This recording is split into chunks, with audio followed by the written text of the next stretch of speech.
Notice of Funding Opportunity, Digital Equity Competitive Grant Program, Executive Summary. A. Federal Awarding Agency Name, National Telecommunications and Information Administration, NTIA, U.S. Department of Commerce. B. Funding Opportunity Title, Digital Equity Competitive Grant Program. C. Announcement Type, Initial. D. Funding Opportunity Number, NTIA EGP 2024. E. Assistance Listing, CFDA Number 11.036. F. Key Dates. Complete applications from eligible entities, including Indian tribes, Alaska Native entities, and Native Hawaiian organizations. Native entities must be received through the NTIA Grants Portal, grantsna.gov, no later than 11:59 p.m. Eastern Time on September 23, 2024. Complete applications from the United States Virgin Islands, Guam, American Samoa, the Commonwealth of the Northern Mariana Islands, and any other territory or possession of the United States, U.S. territories, must be received through the NTIA Grants Portal, 8grants.ntia.gov Eastern Time on October 22, 24. Application materials are available at https://broadbandusa.ntia.gov. NTIA to begin issuing awards to applicants pursuant to this Notice of Funding Opportunity, NOFO, by winter of 2024 and no later than April 20, 2025. NTIA expects to make awards on a rolling basis. G. Application Submission Address. All applicants must submit complete application packets through the NTIA Grants Portal, http://grants.ntia.gov. Applications or portions thereof submitted through postal mail, courier, email, facsimile, or other means will not be accepted. H. Funding Opportunity Description. This Notice of Funding Opportunity solicits applications for the Digital Equity Competitive Grant Program, or Program, the third of 3 digital equity programs authorized by the Infrastructure Investment and Jobs Act of 2021, Division F, Title III, Public Law 1710-58, 135 Stat. 429, 1209, November 15, 2021, Infrastructure Act, also known as the Digital Equity Act or DE Act. The Digital Equity Act appropriated $2.75 billion to be awarded by the Assistant Secretary of Commerce for Communications and Information, Assistant Secretary, to promote digital equity and inclusion. The Digital Equity Act consists of 3 funding programs. 1. The $60 million State Digital Equity Planning Grant Program. 2. The $1.44 billion State Digital Equity Capacity Grant Program. And 3. The $1.25 billion Competitive Grant Program. The Digital Equity Planning Grant Program was launched in May of 2022 and is now complete. Under the Planning Grant Program, 56 states and U.S. territories created digital equity plans that identified the barriers to digital equity faced by certain populations, defined by the statute, i.e., covered populations, and measurable objectives for addressing those barriers. The State Digital Equity Capacity Grant Program Notice of Funding Opportunity was released on March 29, 2024, and will provide funds to states and U.S. territories to implement the digital equity plans created through the Digital Equity Planning Grant Program, as well as provide funds for Indian tribes, Alaska Native entities, and Native Hawaiian organizations, Native entities, to address the digital equity needs of the covered populations within those communities. The Capacity Grant Program is ongoing and will continue to address the needs of the covered populations as identified in the state and U.S. territories' digital equity plans and as identified by Native entities. The Competitive Grant Program will make funds available to a wide range of entities to address barriers to digital equity faced by covered populations as defined by 47 U.S.C. 721-8. The Competitive Grant Program will support efforts to achieve digital equity, promote digital inclusion activities, and spur greater adoption and meaningful use of broadband among the covered populations. Specifically, the Digital Equity Act authorizes funds to be used for the development and implementation of digital inclusion activities that benefit the covered populations. Programs that facilitate the adoption of broadband by covered populations to provide educational and employment opportunities. Training programs that cover basic, advanced, and applied skills. Workforce development programs. Access to equipment, instrumentation, networking capability, hardware and software, or digital network technology for broadband services at low or no cost, and the construction or operation of public access computing centers for covered populations. Awards will focus on addressing the needs of the covered populations not met by the Capacity Grant Program, and will strive for a diverse pool of recipients. To ensure funds are directed to the most effective programs with the greatest reach, and to minimize administrative overhead, NTIA encourages proposals that demonstrate a broad partnership of entities with the ability to administer significant resources and address the varied concerns of the covered populations. Funding Instrument, Grant J eligibility. The following entities are eligible to apply for grants under the Competitive Grant Program so long as that entity is not serving and has not served as the administering entity for a state under either the State Digital Equity Planning Grant Program or the State Digital Equity Capacity Grant Program.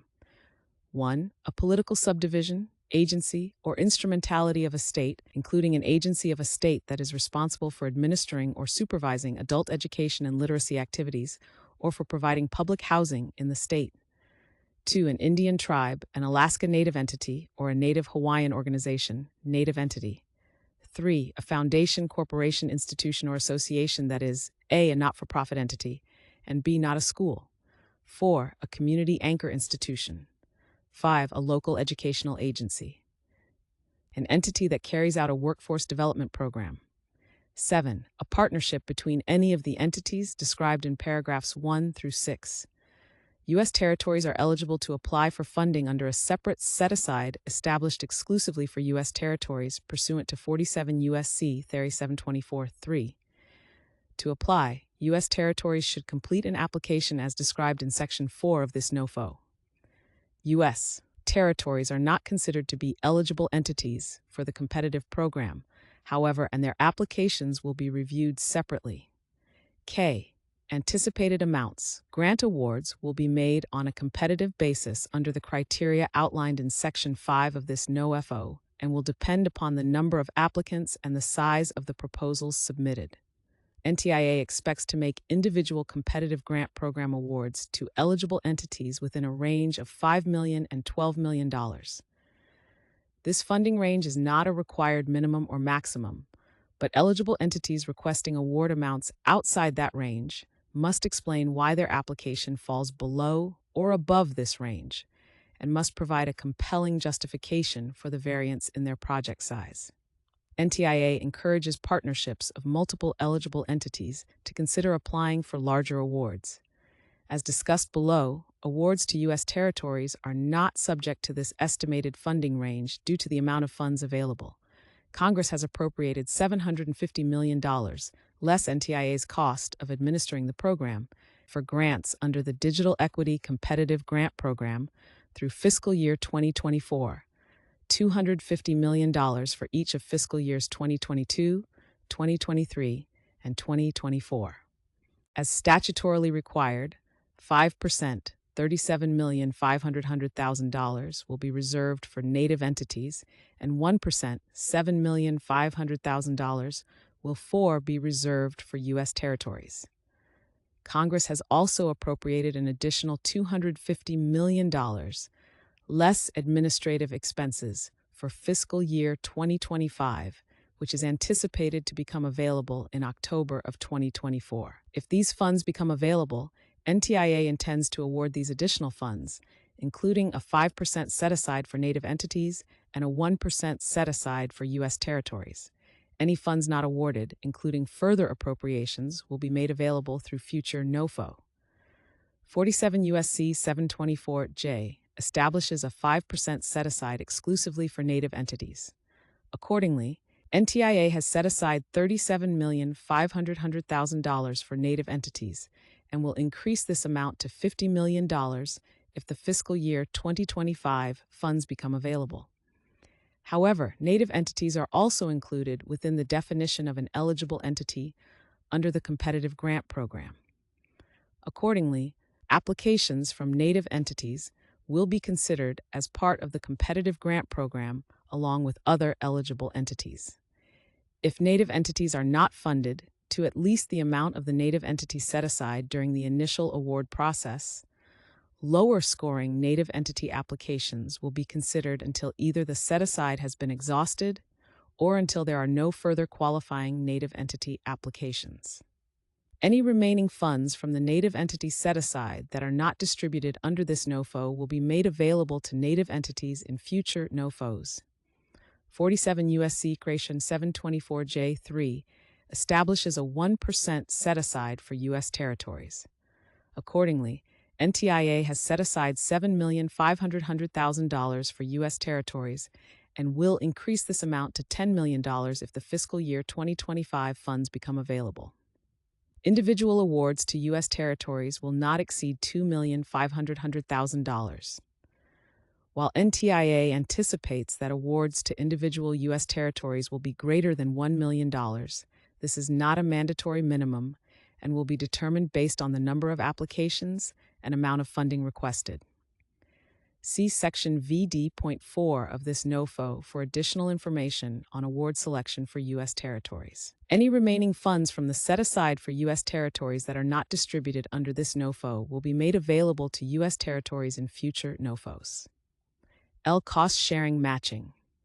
As required by 47 U.S.C. 724E1, the amount of a competitive grant awarded to an eligible entity through this program may not exceed 90% of the total project cost, i.e., there is a 10% matching requirement.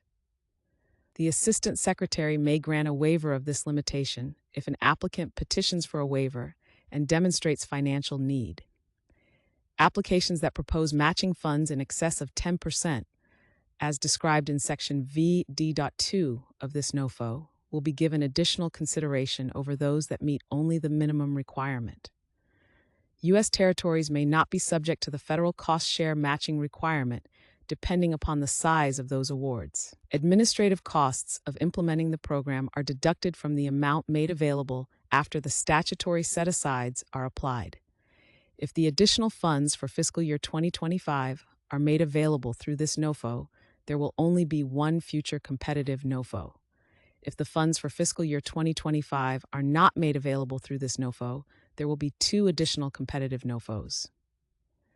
NOFO Summary.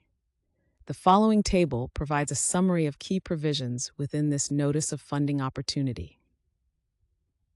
Department of Commerce, NTIA Digital Equity Competitive Grant Program, Notice of Funding Opportunity. Funding Opportunity Number, NTIA-ECGP 2024.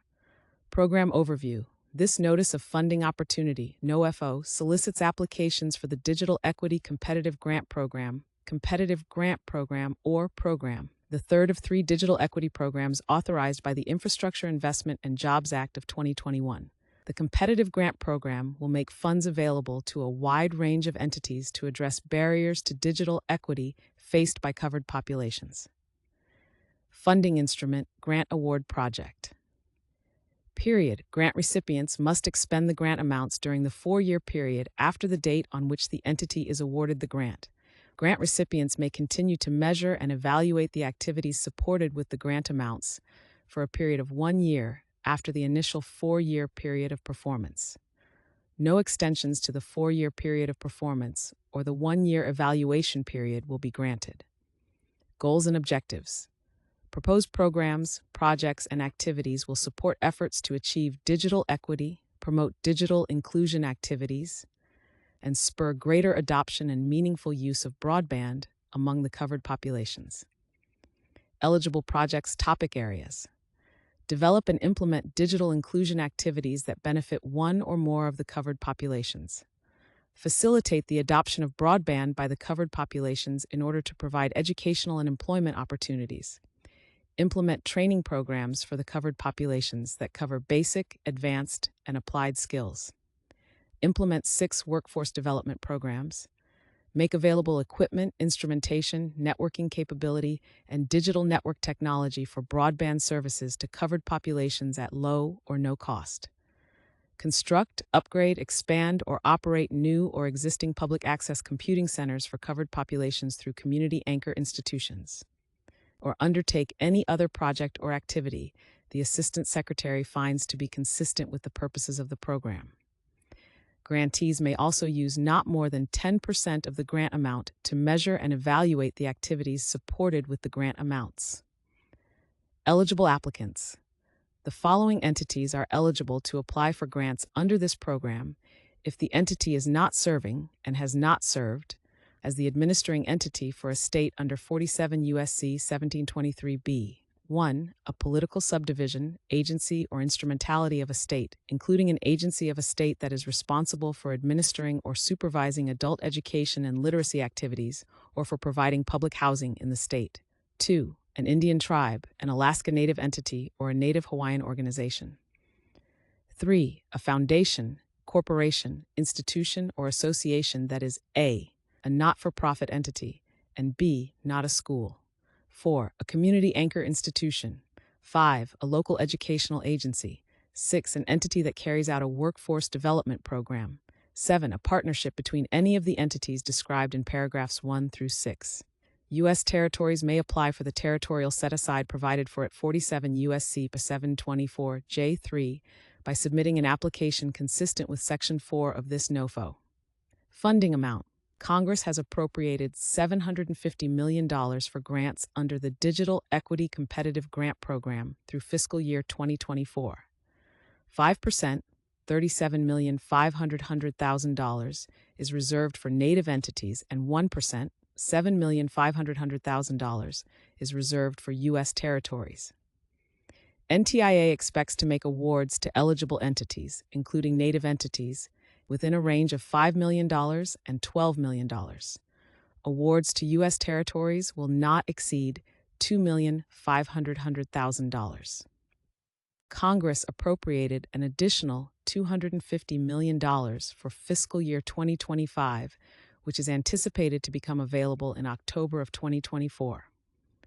If these funds become available, NTIA intends to award these funds under this NOFO, subject to the required statutory set-asides and administrative expenses, if there are sufficient meritorious applications.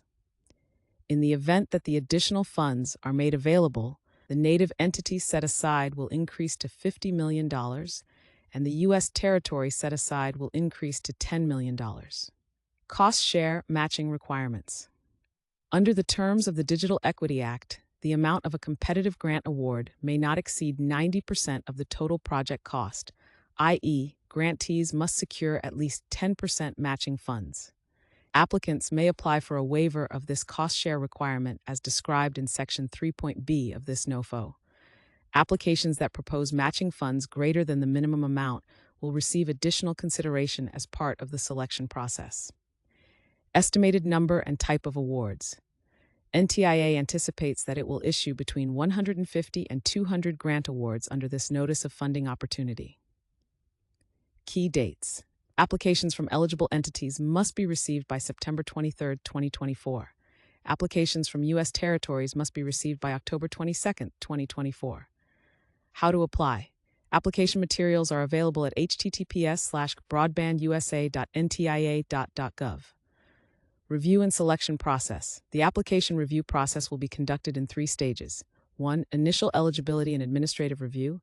2. Merit review. And 3. Programmatic review. To accelerate issuance of awards, programmatic review will be conducted using prioritized groupings, and award recommendations will be made on a rolling basis. Following the conclusion of the programmatic review for each prioritized grouping, the OICG Associate Administrator will recommend a list of ranked applications, including the identification of awards to Native entities and U.S. territories, to the NTIA Assistant Secretary, who is the selecting official for this program. Details of the selection process can be found in Section 5 of this NOFO. Agency contacts. Please direct programmatic inquiries to Angela Thie Bennett, Director of Digital Equity, Office of Internet Connectivity and Growth, National Telecommunications and Information Administration, U.S. Department of Commerce, 401 Constitution Avenue, NW, Washington, D.C. 2230. Phone 22-482-2048. Email digitalequity@ntia.gov. Please direct grant management inquiries to Darren Olson, Grants Officer, Grants Management Division, National Institute of Standards and Technology, 325 Broadway, Boulder CO 80305, phone 720-693-465, email darren.olson@nist.gov. Please direct media inquiries to Charles Meisch, Director of Public Affairs, Office of Public Affairs, National Telecommunications and Information Administration, U.S. Department of Commerce, 141 Constitution Avenue, NW, room 4897, Washington, D.C. 20230, phone 2482702, email pressdna.gov 10th. Full announcement text. Table of contents. I. Program description, page 13. A. Overview of the Digital Equity Competitive Grant Program, page 13. B. Definitions, page 15. 2. Federal award information, page 18. A. Funding availability, page 18. B. Period of performance, page 20. C. Performance measurement and evaluation, page 20. D. Award amount, page 21. E. Type of funding instrument, page 21. 3. Eligibility information, page 22. A. Eligible applicants, page 22. B. Cost sharing or matching, page 23. Avoir application and submission information, page 24. A. Address to request application package, page 24. B. Content and form of applications, page 24. C. Funding restrictions, page 35. 1. Allowable uses of digital equity competitive grant funds, page 30. 2. Evaluation, page 32. 3. Focus of programs and permitted activities, page 32. 4. Limitations on uses of digital equity competitive grant funds, page 32. D. Certifications regarding debarment and suspension, page 33. E. System for Award Management, SAM, page 33. 1. SAM Unique Entity Identifier, page 33. 2. SAM Registration, page 34. F. Submission Dates and Times, page 34. G. Intergovernmental Review, page 34. H. Material Representations and Public Disclosure of Applications, page 35. I. Other Submission Requirements, page 35. V. Application Review Information, page 35. A. Overview, page 35. B. Initial Eligibility and Administrative Review, page 36. C. Merit Review, page 37. D. Programmatic Review, page 39. 1. Prioritization, page 40. 2. Programmatic Review Process, page 40. 3. Native Entity Application Review, page 41. 4. U.S. Territory Application Review, page 41. 5. Rolling Awards, page 42.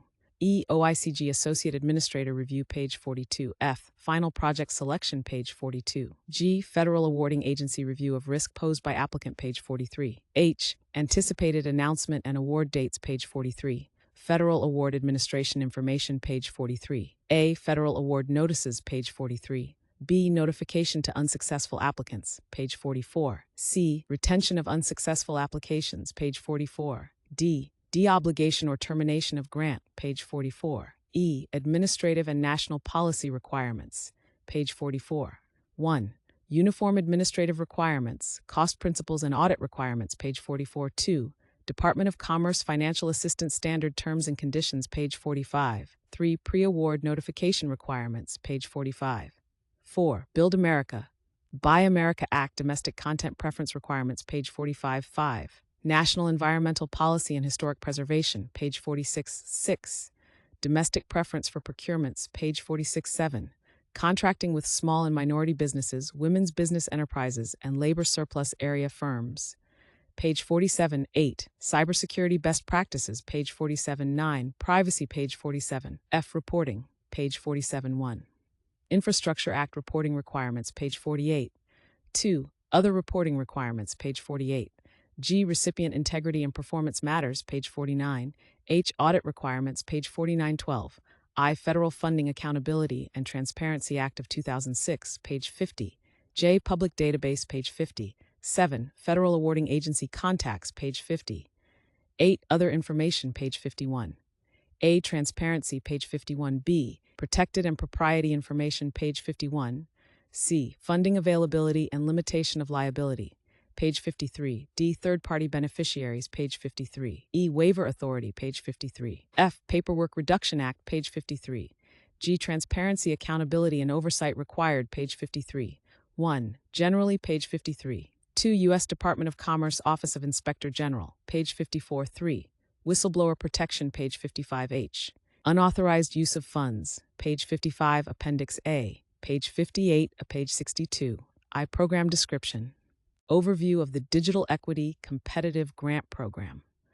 The National Telecommunications and Information Administration, NTIA, issues this Notice of Funding Opportunity, NOFO, to describe the requirements under which it will award grants under the Digital Equity Competitive Grant Program, or program, authorized by SAC 60305 of the Infrastructure Investment and Jobs Act of 2021, Division F, Title III, Public Law 11758, 135 Stat 429, 1222, November 15, 2021. Infrastructure Act, also known as the Digital Equity Act of 2021, Digital Equity Act. The Competitive Grant Program provides funding to support efforts to achieve digital equity, promote digital inclusion activities, and spur greater adoption and use of broadband 5 among the covered populations as defined in the Digital Equity Act. Disparities in digital access and literacy exacerbate existing inequalities and limit the ability of marginalized groups to fully participate in the digital economy of the United States and access essential services. By leveraging accessible digital technology, individuals can overcome barriers to healthcare, employment opportunities, education, and social services, regardless of a person's age, race, income, where they live, what languages they speak, what resources they have at their disposal, their disability status, and what specific challenges they may face in their daily lives. Affordable, reliable, high-speed internet access is a necessity for all people of the United States. Recognizing the devastating impact of digital exclusion, President Biden made a commitment that every household in America will have access to affordable, reliable, high-speed internet and the resources necessary to realize the internet's full potential. Passed on a bipartisan basis in both chambers of Congress, the Digital Equity Act of 2021 provides $2.75 billion to address digital inclusion and advance digital equity. The law charges NTIA, the President's principal advisor on telecommunications and information policy matters, housed within the United States Department of Commerce, DOC, with administering these programs.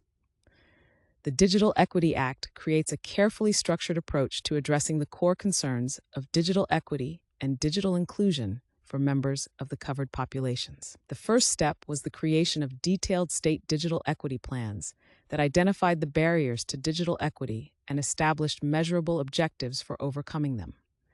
NTIA launched the State Digital Equity Planning Grant Program on May 13, 2022, awarding $53.7 million to 50 states, the District of Columbia, the Commonwealth of Puerto Rico, and 4 U.S. territories to develop digital equity plans which identify the barriers to digital adoption for each of the 8 covered populations identified in the statute. That program is now complete. The second step was the implementation of the State Digital Equity Capacity Grant Program, which makes funds available to begin implementation of the state and U.S. territory digital equity plans and empowers Native entities to address digital equity and inclusion consistent with the purposes of the Digital Equity Act. On March 29, 2024, NTIA released the State Digital Equity Capacity Grant Program Notice of Funding Opportunity, making more than $750 million available to states and territories to fund state digital equity plans and begin addressing the barriers to digital equity faced by the covered populations, as well as more than $45 million to Native entities to implement similar programs for the covered populations within their jurisdictions. The Capacity Grant Program is ongoing, and NTIA will take steps to help ensure that funding under this NO does not duplicate or overlap with programs initiated under the Capacity Grant Program. The Competitive Grant Program is the final component of the Digital Equity Act's framework for addressing digital equity and inclusion. Through this program, NTIA seeks applications for programs and activities that will address the gaps in the implementation of existing state digital equity plans, proposals that will supplement or further advance state digital equity plans, and/or proposals that address barriers to digital equity that the current state digital equity plans failed to identify. While NTIA expects to make funding available for a variety of effective evidence-based programs, NTIA encourages innovative approaches that transcend existing digital equity programs. Applications should support efforts to achieve digital equity promote digital inclusion activities, and/or spur greater adoption of broadband among the covered populations. Specifically, the proposed programs must support at least one of the following activities. 1. Develop and implement digital inclusion activities that benefit one or more of the covered populations. 2. Facilitate the adoption of broadband by the covered populations in order to provide educational and employment opportunities. 3. Implement training programs for the covered populations that cover basic, advanced, and applied skills. 4. Implement workforce development programs. 5. Make available equipment, instrumentation, networking capability, hardware and software, or digital network technology for broadband services to covered populations at low or no cost. Construct, upgrade, expand, or operate new or existing public access computing centers for covered populations through community anchor institutions. 7. Any other project and/or activity the Assistant Secretary finds to be consistent with the purposes for which the program is established. In assessing applications, the Assistant Secretary will consider, to the extent practicable, whether the proposed program will increase internet access and the adoption of broadband among covered populations to be served by the applicant, the comparative geographic diversity of the applications, and whether the proposed program is duplicative or conflicts with other programs. The Assistant Secretary will also assess the extent to which a project or activity is consistent with the purpose of the Digital Equity Act competitive grant program, which is to achieve digital equity, promote digital inclusion activities, and spur greater adoption of broadband among covered populations. NTIA believes that a project or activity is consistent with the purpose of the Digital Equity Act competitive grant program when it furthers one or more of the following goals. 1. Economic stability, including workforce development and employment opportunities. 2. Access to quality education. 3. Access to healthcare, social and civic engagement. And 5. Community access to the benefits of Internet technology. Finally, the Assistant Secretary encourages the development of partnerships as authorized by the statute. The development of broad partnerships will maximize the reach of the competitive grant program funding and minimize administrative overhead. The full details of the selection process are outlined in Section 5 of this NOFO. B. Definitions. 1. Aging individual. The term aging individual means an individual who is 60 years of age or older. 2. Alaska Native entity. The term Alaska Native entity will refer to a tribally controlled entity in Alaska whose purpose or mission is to represent or advance the interests of one or more Native Alaskan communities. This will include, but will not be limited to, subsidiary organizations of an Indian tribe, entities that receive federal funding due to their status as an Indian or Native organization, and the Alaska Native regional nonprofit organizations created to administer social, education, and health services for Alaska Native people in their region. 3. Assistant Secretary. The term Assistant Secretary means the Assistant Secretary of Commerce for Communications and Information. 4. Commission. The term Commission refers to the Federal Communications Commission. 5. Community Anchor Institution. The term Community Anchor Institution means a public school, a public or multifamily housing authority, a library, a medical or healthcare provider, a community college or other institution of higher education, a state or territory library agency, and any other nonprofit or governmental community support organization. 6. Covered household. The term covered household means a household, the income of which for the most recently completed year is not more than 150% of an amount equal to the poverty level, as determined by using criteria of poverty established by the Bureau of the Census. 7. Covered populations. The term covered populations means 1. Individuals who live in covered households. 2. Aging individuals. 3. Incarcerated individuals, as defined by the state or territory, other than individuals who are incarcerated in a federal correctional facility. 4. Veterans. 5. Individuals with disabilities. 6. Individuals with a language barrier, including individuals who A. are English learners, and B. have low levels of literacy.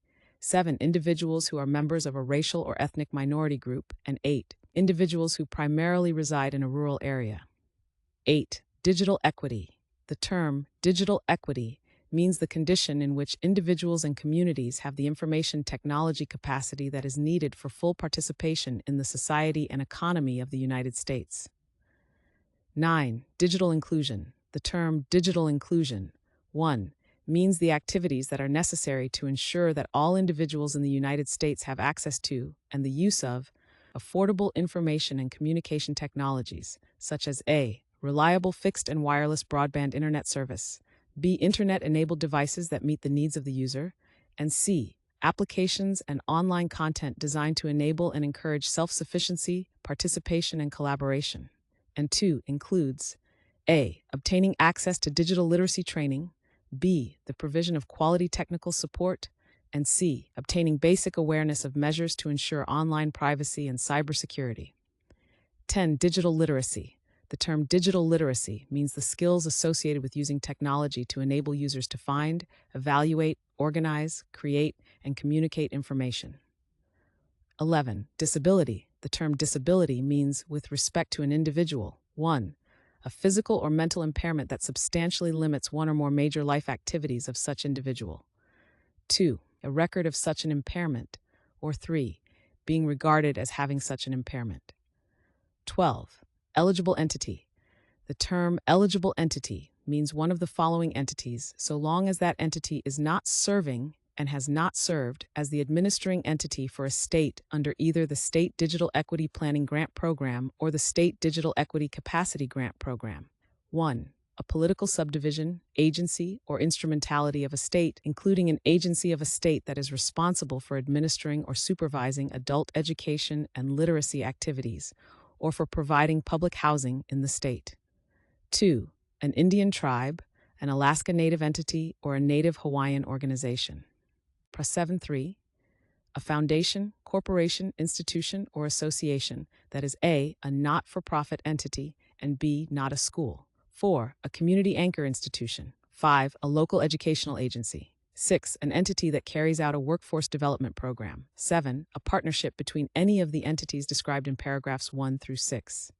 13. Indian tribe.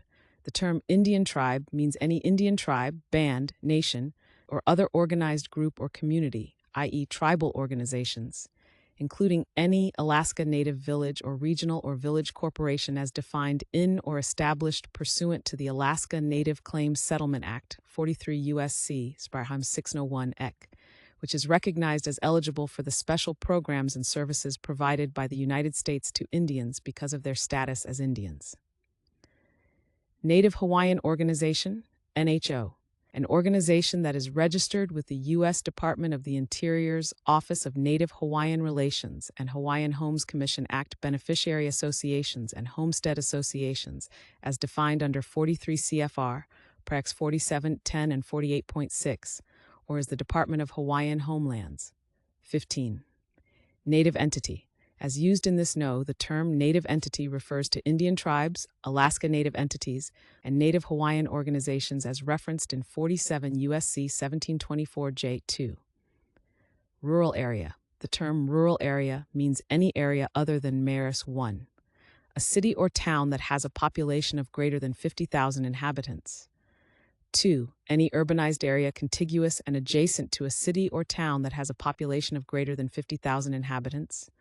And 3. In the case of a grant or direct loan, a city, town, or incorporated area that has a population of greater than 20,000 inhabitants. 17. State. The term state means 1. Any state of the United States, 2. The District of Columbia, and 3. The Commonwealth of Puerto Rico. Tribal organization. The term tribal organization means the recognized governing body of any Indian tribe, any legally established organization of Indians which is controlled, sanctioned, or chartered by such governing body, or which is democratically elected by the adult members of the Indian community to be served by such organization, and which includes the maximum participation of Indians in all phases of its activities. Provided that in any case where a contract is let or grant made to an organization to perform services benefiting more than one Indian tribe, the approval of each such Indian tribe shall be a prerequisite to the letting or making of such contract or grant. 19. U.S. territory. The term U.S. territory, U.S. territories, or territory means the United States Virgin Islands, Guam, American Samoa, the Commonwealth of the Northern Mariana Islands, and any other territory or possession of the United States that is not a state. 20. Veteran. The term veteran means a person who served in the active military, naval, air, or space service, and who was discharged or released therefrom under conditions other than dishonorable. 2. Federal award information. A. Funding availability. Congress appropriated $750 million to fund grants under the Digital Equity Competitive Grant Program through fiscal year 2024.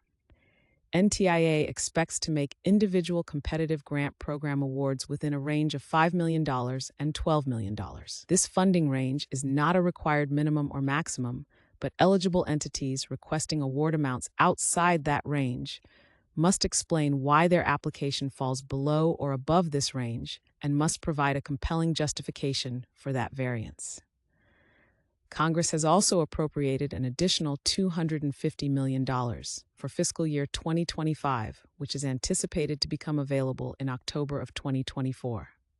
If these funds become available, NTIA intends to award these additional funds, subject to the required statutory set-asides and administrative expenses.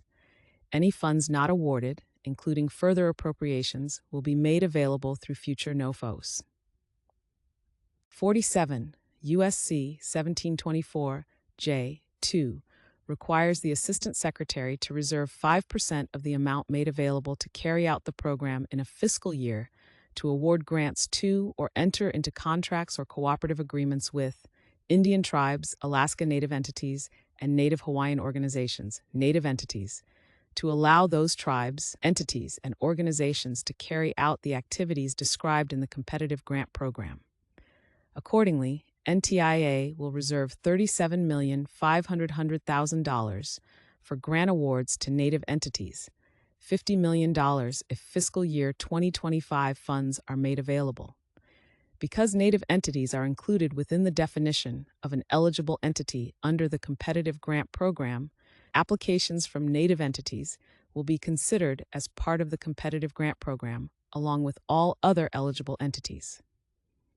If Native entities are not funded to at least the amount of the Native entity set aside during the initial award process, lower scoring Native entity applications will be considered until either the set-aside has been exhausted or until there are no further qualifying Native entity applications. Any Native entity set-aside funds not awarded will be made available to Native entities through future NOFOs. See Section 5.3 of this NOFO for additional information on award selection for Native entities.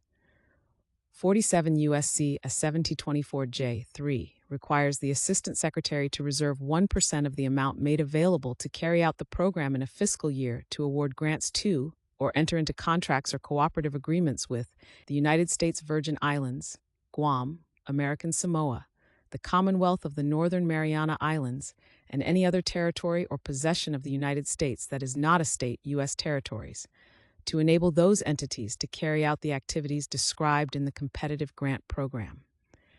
Accordingly, NTIA will reserve $7,500,000 for grant awards to U.S. territories, $10 million if fiscal year 2025 funds are made available.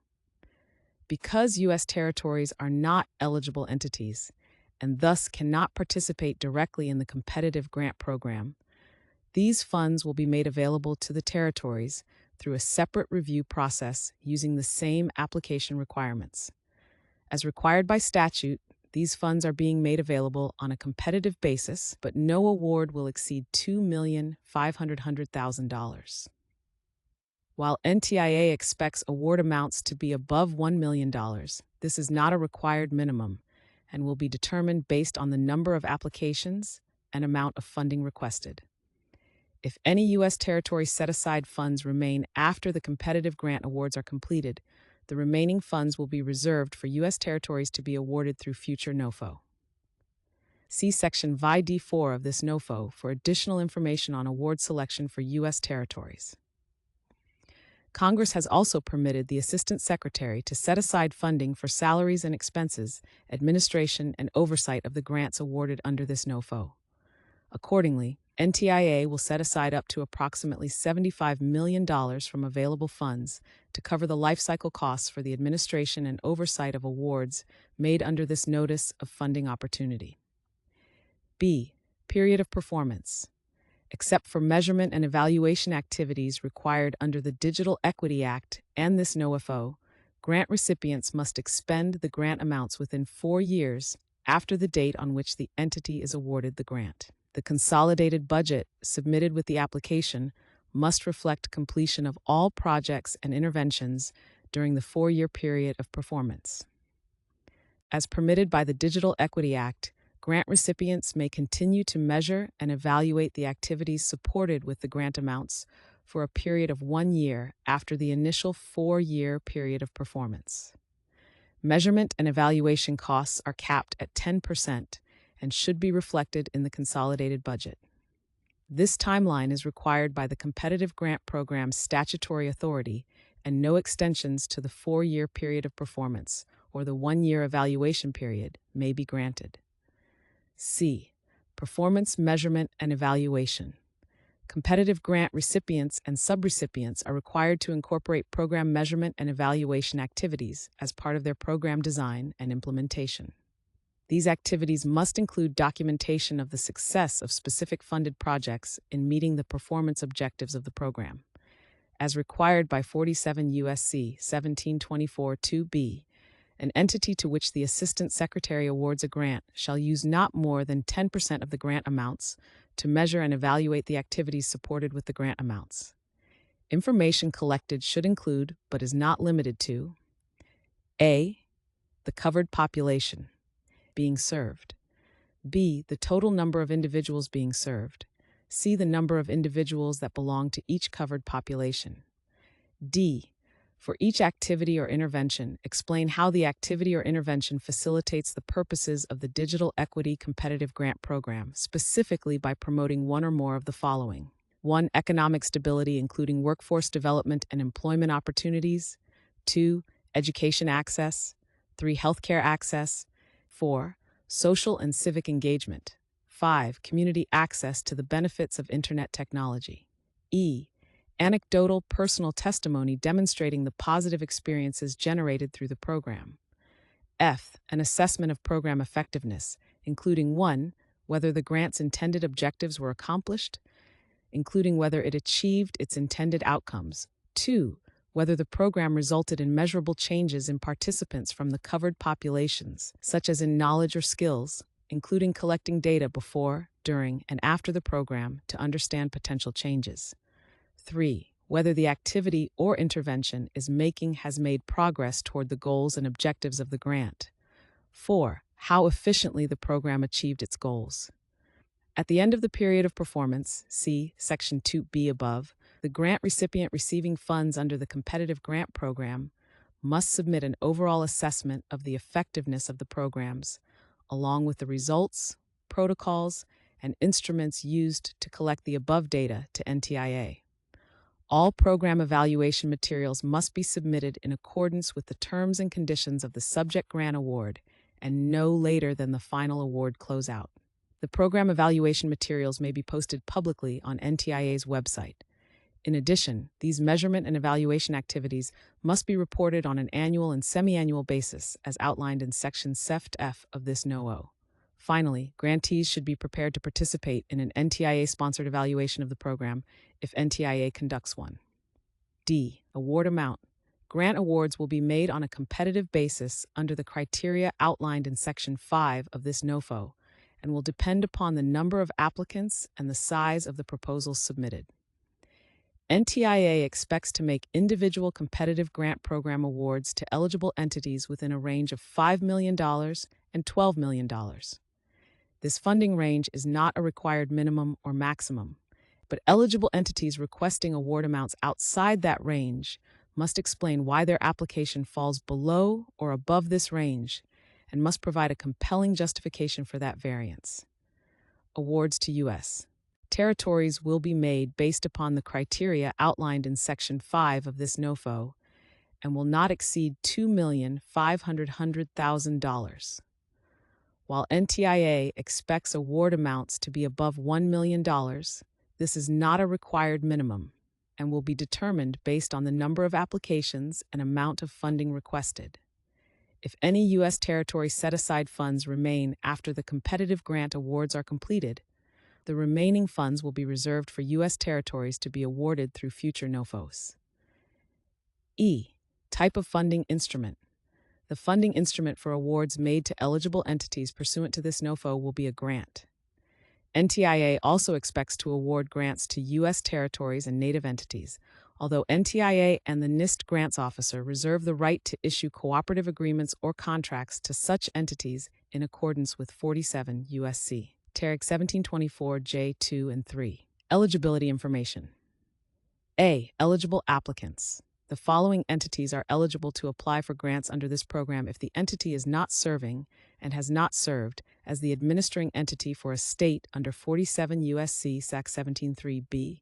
1. A political subdivision, agency, or instrumentality of a state, including an agency of a state that is responsible for administering or supervising adult education and literacy activities or for providing public housing in the state. 2. An Indian tribe, an Alaska Native entity, or a Native Hawaiian organization. 3. A foundation, corporation, institution, or association that is A. a not-for-profit entity, and B. not a school. 4. A community anchor institution. 5. A local educational agency. 6. An entity that carries out a workforce development program. 7. A partnership between any of the entities described in paragraphs 1 through 6. NTIA recognizes that partnerships are an effective means of serving the covered populations, and they are encouraged. When applying as a partnership, one eligible entity must be designated as the applicant for the partnership and serve as the authorized representative. An eligible entity may submit only one application for competitive grant program funding, regardless of whether the application is as an authorized representative of a partnership or as an individual applicant. However, an eligible entity may participate as a member of more than one partnership, so long as it is not the authorized representative for more than one partnership. Only eligible entities may be members of a partnership. The authorized representative of a partnership must submit a binding letter of commitment, LOC, from each member of the partnership, demonstrating authority to file on behalf of the partners. The LOC must set forth the role or scope of work of the participating partner, a commitment from the partner to serve in that role, identification of any funding the partner will receive from the authorized representative, either as a subrecipient or otherwise, as applicable, and a commitment from the authorized representative to keep each partner informed of progress on the project or activity. The LOC must be executed by both the partner member and the authorized representative. A native entity making an application for competitive grant program funds, whether on its own behalf, as an authorized representative of a partnership, or as a participant in a partnership, must submit a tribal government resolution or equivalent formal authorization from the governing body of the native entity, providing express authority to apply for competitive grant funds or to participate as a partner in a partnership that is submitting an application for grant funds. To qualify for participation in the native entity, set-aside amount identified by 47 U.S.C. Braxt 1724 J2, the applicant must be a native entity and the intended beneficiaries of the proposed programs, i.e., the recipients of the proposed outputs, must be covered populations that are members of a native entity. A native entity partnership may have non-native entity partners so long as the authorized representative is a native entity, and all intended beneficiaries of the proposed programs are members of a native entity. The intent in allowing partnerships between native entities and non-native entity partners is to allow outside entities to provide assistance to native entities, for instance, to help satisfy the cost match or administer particular aspects of the program, while still ensuring that the funding required by the set-aside is provided to native entities and allows them to carry out the activities supported by this grant program. Although U.S. territories are not defined as eligible entities under the broader competitive grant program, They may apply for funding under the territorial set-aside created by 47 U.S.C. 724(3). U.S. territories should submit applications using the same application process as eligible entities as outlined in Section 4 of this NOFO. B. Cost sharing or matching, as required by 47 U.S.C. Ter 1724(e). The amount of a competitive grant awarded to an eligible entity through this program may not exceed 90% of the total project cost, i.e., there is a 10% matching requirement. The Assistant Secretary may grant a waiver of this matching requirement if an applicant petitions the Assistant Secretary for a waiver, and the Assistant Secretary determines that the petition demonstrates financial need. To maximize the reach of available funding, NTIA will give additional consideration to applications that exceed the minimum matching requirement during the review process as outlined in Section VD of this NOFO. U.S. territories may not be subject to the federal share matching requirement depending upon the size of those awards.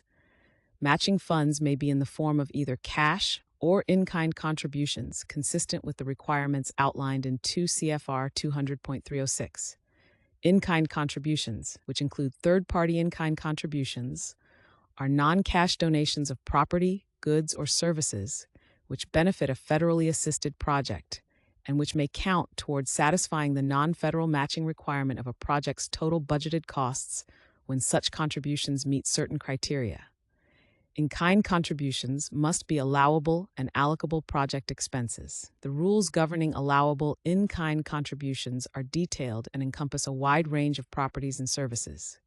NTIA encourages applicants to thoroughly consider potential sources of in-kind contributions, which, depending on the particular property or service and the applicable federal cost principles, could include employee or volunteer services, equipment, supplies, indirect costs, computer hardware and software, and use of facilities. It is important to note that federal funds may not be used as non-federal match, except as expressly provided by federal statute. V. Application and submission information. A. Address to request application package. Application forms and instructions are available on the NTIA Grants portal /grants.nti.gov and on its Broaden USA website /broadband/broadbandusa.nta.gov. Applicants must follow the instructions set forth below and are encouraged to submit their applications early. NTIA recommends that applicants participate in application technical assistance webinars and review the program and application guidance that will be posted on NTIA's Broadband USA website h/broadbandusa.ntia.gov. Applications submitted by email, paper, or facsimile will not be accepted. With respect to electronic methods for providing information about funding opportunities or accepting applicants' submissions of information, NTIA is responsible for compliance with Section 508 of the Rehabilitation Act of 1973 as amended by the Workforce Act of 1998. B. Content and form of applications. Applications for grants under the Competitive Grant Program must be complete, must adhere to the instructions provided in this NOFO, and must be submitted in the format requested in the NTIA Grants portal, https://grants.ntia.gov. NTIA will not consider applications that fail to comply with these requirements or that are untimely submitted. Any eligible entity or U.S. territory applying for a competitive grant must submit an application that includes the information listed below, which is inclusive of the elements required by 47 U.S.C. 7024C. 1. If the applicant represents a partnership, A. The eligible entity that will serve as the authorized representative, i.e., the applicant for the partnership. B. Evidence of the authorized representative's experience managing similar partnerships or coalitions, and the plans the partnership has in place to ensure ongoing collaboration. C. A table that includes I. A list of all members of the partnership. 2. Verification that each partner is an eligible entity. The category of eligible entity of each partner. C. 47 U.S.C. They 7024B. V. The scope of work role of each partner. V. Whether a partner has applied for funding under any other partnership, and if so, the authorized representative for each other partnership. VI. How award funds will be allocated among partners. How the required federal share matching requirement will be allocated among partners, as applicable.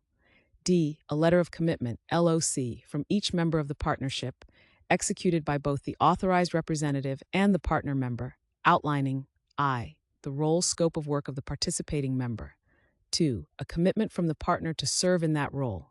Any funding the partner will receive from the authorized representative, either as a subrecipient or otherwise, as applicable. EV. A commitment from the authorized representative to keep each partner informed of project or activity progress. 2. If the applicant is a native entity, a tribal government resolution, or equivalent formal authorization from the governing body of the native entity providing express authority to file an application for competitive grant funds. This resolution is required both when the native entity is an applicant and when the native entity is a member of a partnership.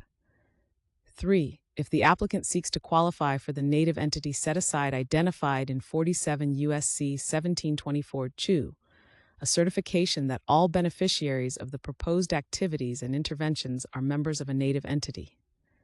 4. If the applicant is a U.S. SPAL territory applying for the territorial set-aside provided for at 47 U.S.C. 724J3, a letter from the governor or equivalent official of the U.S. territory that authorizes the applicant to apply for the Digital Equity Competitive Grant Program on its behalf. 5. If the applicant or any of its partners is a political subdivision, agency, or instrumentality of a state, a certification that the applicant shall appropriate or otherwise unconditionally obligate from non-federal sources the funds necessary to meet the matching requirements outlined in 47 U.S.C. 724E. 6. If the applicant seeks a waiver of the federal share, i.e., matching requirement, a petition to the Assistant Secretary for a waiver of the federal share requirement demonstrating financial need and setting forth the basis upon which the applicant seeks a waiver of this requirement. 7. A project narrative. The project narrative must provide a description of the overall goals of the grant proposal and the portfolio of activities the grant award would support, hereinafter the Digital Equity Project, and how the Digital Equity Project will promote the goals of the Digital Equity Act and this program. The project narrative must include the following information. A. An executive summary. The executive summary should include 1. An overview of the goals of the Digital Equity Project. 2. The specific barriers to digital equity the Digital Equity Project will address. 3. The covered populations to be served, including the expected number of individuals to be served within each covered population. 4. The amount of funding to be devoted proportionally to each covered population. 5. A high-level overview of the activities and/or interventions proposed, how they will address the barriers to equity identified, and how they will increase internet access and the adoption of broadband among the covered populations. 6. A baseline assessment with supporting data showing a need for these services. A description of how the Digital Equity Project aligns with or addresses a gap in the state digital equity plan of the state or territory within which it will be implemented. 8. The timeline on which funds will be expended. 9. The geographic scope of the project. And 10. The basis on which the applicant believes the Digital Equity Project will be effective in increasing internet access and adoption of broadband. Please note, NTIA may use all or a portion of the executive summary as part of a press release issued by NTIA or for other public information and outreach purposes. Applicants are advised not to include information that concerns business trade secrets or other confidential commercial or financial information as part of the executive summary. See 15 CFR Section 4.9b concerning the designation of business information by the applicant. B. Activities and interventions. For each specific implementation activity and/or intervention that will be part of the Digital Equity Project and which will use competitive grant program funding, include the following elements. I. A brief summary of the specific activity or set of activities the project intends to complete or implement. U. The barriers or challenges to digital equity the project will address. The total number of individuals the project will serve and the percentage of that population that belongs to each covered population, e.g., out of the 100 individuals served by the project, 80% are U.S. veterans and 50% live in rural areas. IV. Whether the proposed activity or intervention facilitates the purpose of the Digital Equity Competitive Grant Program, specifically by promoting one or more of the following: A. Economic stability, including workforce development and employment opportunities. B. Access to quality education. C. Access to healthcare. D. Social and civic engagement. And/or E. Community access to the benefits of Internet technology. The applicant's evaluation strategy for measuring successful implementation, including both near-term and long-term outcomes of the activity or intervention. This should include, at a minimum, A. Proposed data collection and analysis procedures, including frequency and scope. B. Key outcomes to be measured. And C. A plan for continuous improvement to use evaluation findings to inform project activities, including obtaining input from beneficiaries and stakeholders to inform project adjustments and maximize effectiveness and sustainability. VI. Whether the project will be implemented by the applicant directly or will be subgranted, and if subgranted, the names of the subgrantees. VETA. To the extent the State Digital Equity Plan is available for review, how the project aligns with or addresses a gap in the State Digital Equity Plan of the state or territory within which it will be implemented. VET. The specific geographies to be served, or a statement that the activities will be state or territory-wide.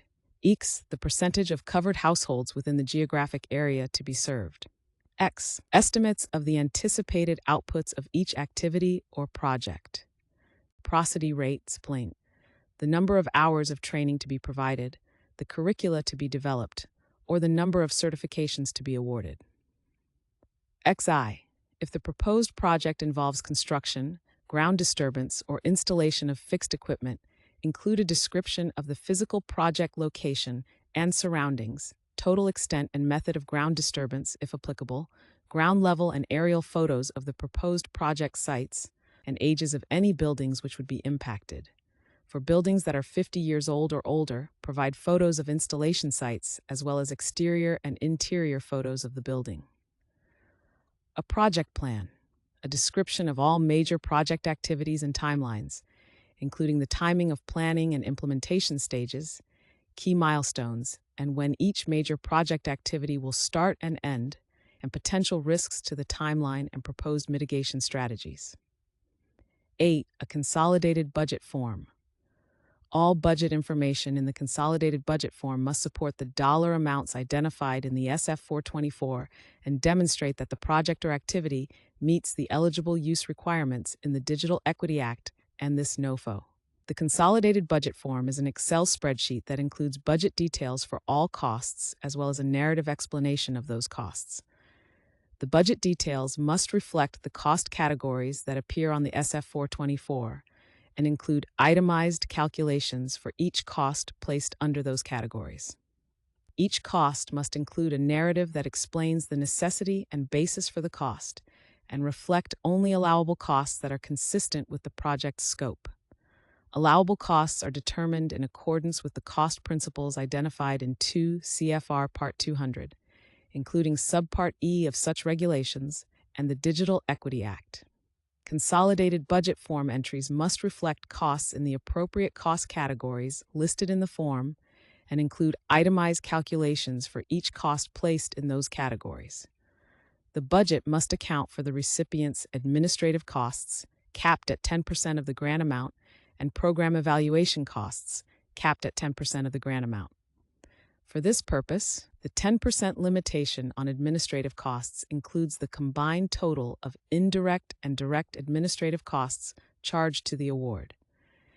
If indirect costs are included in the proposed budget, the applicant must either provide a copy of their approved negotiated indirect cost rate agreement or include a statement that they are electing to charge the de minimis rate in accordance with 2 CFR 200.44. The applicant must clearly describe in the budget narrative how it applied or calculated its administrative costs and demonstrate that its combined direct and indirect administrative costs are both at or under the 10% statutory limit and consistent with their negotiated indirect cost rate agreement or the de minimis rate as applicable. 9. If an eligible entity seeks funding outside of the $5 million to $12 million award range, the applicant's demonstration of a compelling justification for deviating from this range, e.g., the need to serve a smaller community in a remote area that would otherwise not have access to funds, or a partnership serving a larger community of multiple schools, libraries, and community organizations in a city. U.S. territories are not subject to this requirement due to the size of those awards. 10. Demonstrative evidence that the applicant is capable of carrying out the project or function of the proposed grant and is capable of meeting the reporting requirements outlined in 47 U.S.C. 1724 H. This evidence must include a description of the organizational structure of the applicant and evidence of the financial capacity stability of the organization to implement the proposed project.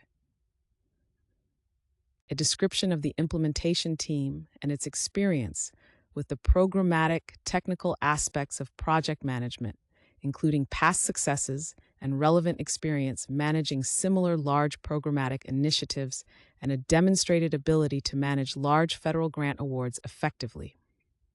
C. A description of the applicant's experience with providing services to one or more of the covered populations and the extent to which the applicant has facilitated direct support, technical assistance, and capacity building across the covered populations. D.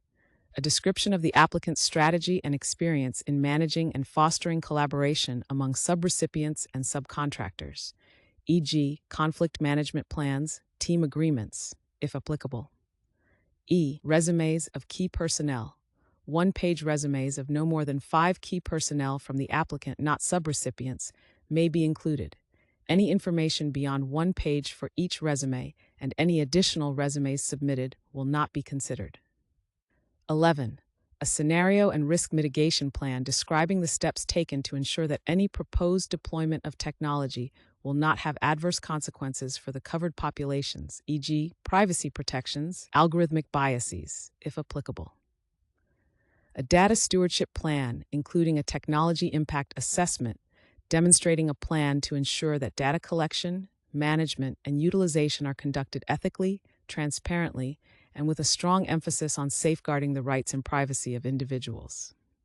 A description of strategies to be undertaken to ensure the project or activity will create a sustainable long-term impact on digital equity and inclusion, or will lead to the permanent elimination of a barrier to digital equity.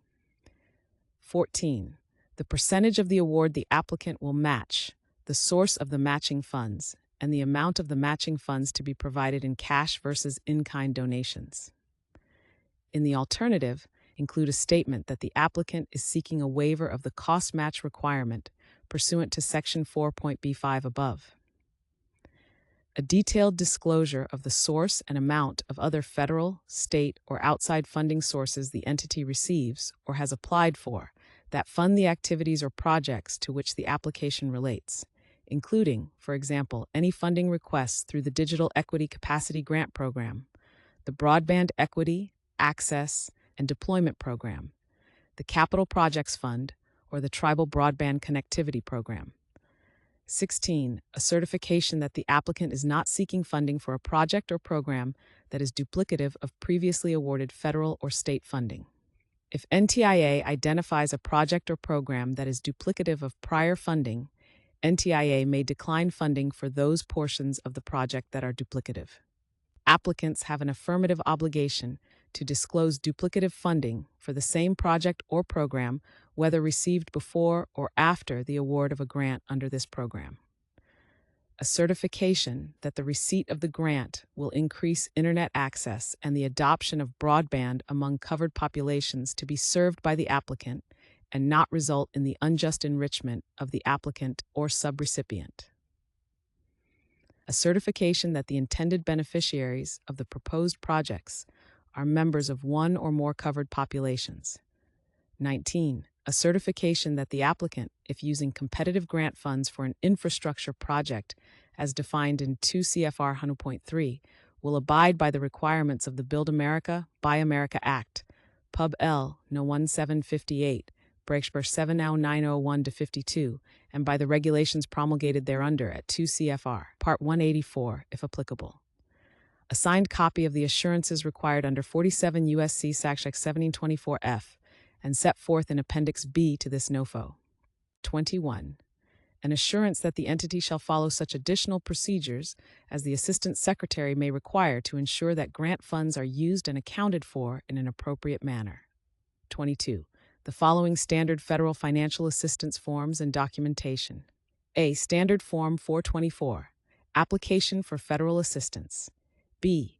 CD 511, Certification regarding lobbying. C. Standard Form LLL, Disclosure of lobbying activities, if applicable. And D. Negotiated Indirect Cost Rate Agreement, as applicable. C. Funding restrictions. 1. Allowable uses of digital equity competitive grant funds.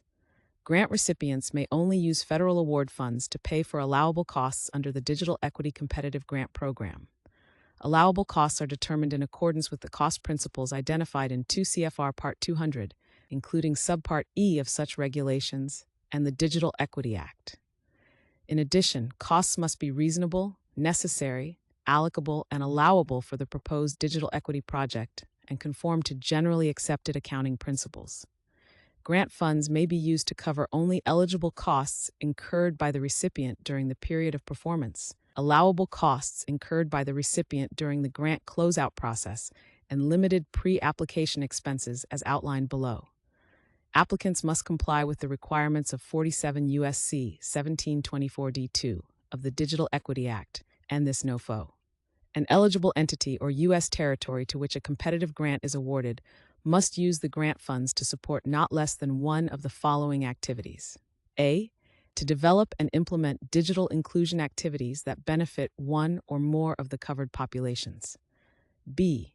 To facilitate the adoption of broadband by covered populations to provide educational and employment opportunities to those populations.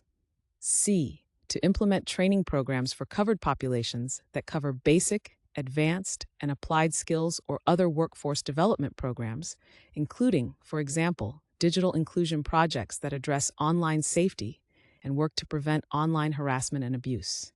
D. To make available equipment, instrumentation, networking capability, hardware and software, or digital network technology for broadband services to covered populations at low or no cost. E. To construct, upgrade, expand, or operate new or existing public access computing centers for covered populations through community anchor institutions. F. To undertake any other project or activity that the Assistant Secretary finds to be consistent with the purposes for which the program is established. Pre-award costs. Reasonable, post-NOFO, pre-application expenses in an amount not to exceed $50,000 may be recoverable under 2 CFR SAGR 200.458. Pre-application expenses, which include expenses related to preparing an application, may be reimbursed if they are incurred after the publication date of this NOFO and prior to the date of issuance of the grant award from NTIA, except that lobbying costs and contingency fees are not reimbursable from grant funds. These costs should be clearly identified in the proposed project budget and must be approved by NTIA and the grants officer in writing to be considered allowable. Pre-application costs are incurred at the sole risk of the applicant and will not be reimbursed by NTIA if the proposed project does not receive an award pursuant to this program. If approved, pre-award costs would be considered to be administrative costs and would count against the administrative cost cap for the award. 2. Evaluation. A recipient that receives a grant under the program shall use not more than 10% of the grant amounts to measure and evaluate the activities supported with the grant amounts. The grant recipient must submit each measurement and evaluation performed to NTIA no later than 15 months after the date on which the entity is awarded the grant amounts and annually thereafter during each year in which the entity expends funds under this program. See Section SEP.F of this NOFO for additional information on reporting obligations. 3. Focus of programs and permitted activities. NTIA encourages the development of new and innovative strategies to address barriers to digital equity. As with the Capacity Grant Program, these proposed activities must focus on creating the necessary conditions to empower individuals and communities with the technological capacity to fully participate in society and the economy. In examining whether a proposed strategy or intervention furthers the goals of the Digital Equity Competitive Grant Program, grant recipients must consider the following criteria and focal points. I. Focus on covered populations. The project will align with the goals of the Digital Equity Act and focus on the priorities of the covered populations being served, including subgroups within each covered population. Applicants should prioritize projects with the greatest potential impact, such as targeting covered households, i.e., low-income individuals, within other covered populations. E. Long-lasting and meaningful change. The proposed digital equity project should address systemic barriers and gaps to digital access. Project's activities should reflect this goal and consider the sustainability of initiatives created through this funding. E. Measurable implementation strategies. Proposed programs and activities should be based on objectives that are measurable, achievable, sustainable, time-bound, and are designed to address identified disparities directly and logically. IV. Stakeholder engagement. Stakeholders who are directly affected by the proposed strategies and interventions should be involved to encourage ongoing feedback regarding the effectiveness of the interventions and to seek input on potential solutions and improvements. 4. Limitations on uses of digital equity, competitive grant funds, a 10% cap on evaluation. A recipient shall use no more than 10% of the grant amount to measure and evaluate the activities supported with the grant amounts. B. 10% cap on administrative costs. A recipient shall use no more than 10% of the grant amount for administrative costs in carrying out any of the activities described in Section 4.1 of this NOFO. The 10% limitation on administrative costs includes the combined total of indirect and direct administrative costs charged to the award. C. Prohibition on supplanting pursuant to 47 U.S.C. 1724I. A grant or subgrant awarded under the competitive grant program shall supplement, not supplant, other federal or state funds that have been made available to carry out activities described at 47 U.S.C. 1724 and in this NOFO. Broadband equity, access, and deployment program funds, including funds used for non-deployment expenditures, as well as the Tribal Broadband Connectivity Program, are subject to separate financial assistance award terms and conditions and must not be supplanted by competitive grant program funding. D. Prohibition on profit or fees. A profit, fee, or other incremental charge above actual cost is not an allowable cost under this program. E. Prohibition on use of grant funds to support or oppose collective bargaining. Grant funds awarded pursuant to this program may not be used, whether directly or indirectly, as an offset for other funds to support or oppose collective bargaining. F. Prohibition on general research projects must be limited to serving the covered populations and may not include general research projects or academic studies of digital equity or the covered populations. D. Certifications regarding debarment and suspension. By signing and submitting an application for funding pursuant to the competitive grant program, the applicant is making the certifications outlined in Appendix A to this NOFO, see line 21 on the SF 424, Application for Federal Assistance. E. System for Award Management.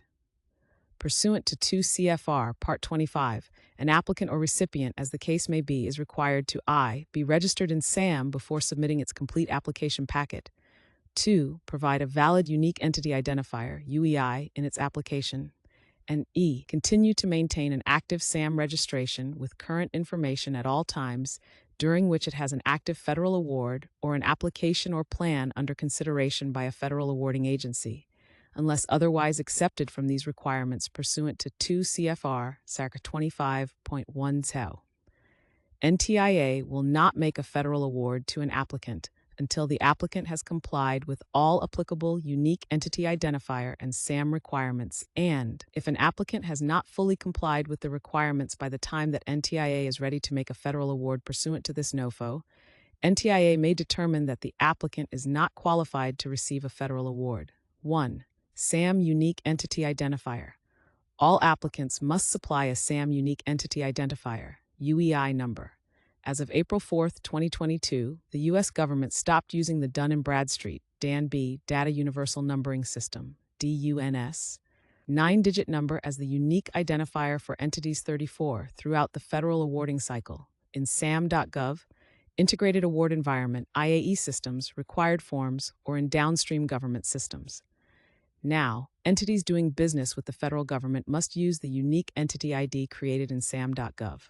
Applicants who are new to SAM.gov may register their entity or receive a UEI by signing into SAM.gov and selecting Get Started, then Register Entity. If you are a sub-awardee who just needs a UEI for sub-award reporting, choose Get Unique Entity ID. For more information on the retirement of the DUNS as well as the establishment of an entity's UEI, please visit 8.sam.gov. 2. SAM registration. All applicants must register with SAM before submitting an application pursuant to this program. Additionally, the applicant must maintain an active SAM registration with current information at all times during which it has an active federal award or an application or plan under consideration by a federal awarding agency. Applicants can register for the SAM at https://www.sam.gov/. Entities without an active SAM.gov registration and/or UEI at the time of application submission and award may be deemed ineligible for a grant award. F. Submission dates and times. Applications for the competitive grant program must be complete and must adhere to the instructions provided in this NOO and be submitted in the format required by the NTIA Grants Portal, .grants.ntia.gov. Complete applications from eligible entities must be received by the NTIA application portal no later than 11:59 p.m. Eastern Time on September 23, 2024. Complete applications from U.S. territories must be received by the NTIA application portal no later than 11:59 p.m. Eastern Time on October 22, 2024. When developing the submission timeline, each applicant should keep in mind that A. All applicants are required to have current registrations in the Electronic System for Award Management, SAM.gov, and B. The free annual registration process in SAM.gov generally takes between 3 and 5 business days, but can take more than 3 weeks. NTIA expects to complete its review, select successful applicants, and begin award processing by winter of 2024. NTIA will, subject to NIST Grants Office approval, announce awards made under the competitive grant program on a rolling basis. G. Intergovernmental review applications from a state or a political subdivision of the state under this program are subject to Executive Order 12372, Intergovernmental Review of Federal Programs, which requires intergovernmental consultation with state and local officials. In small.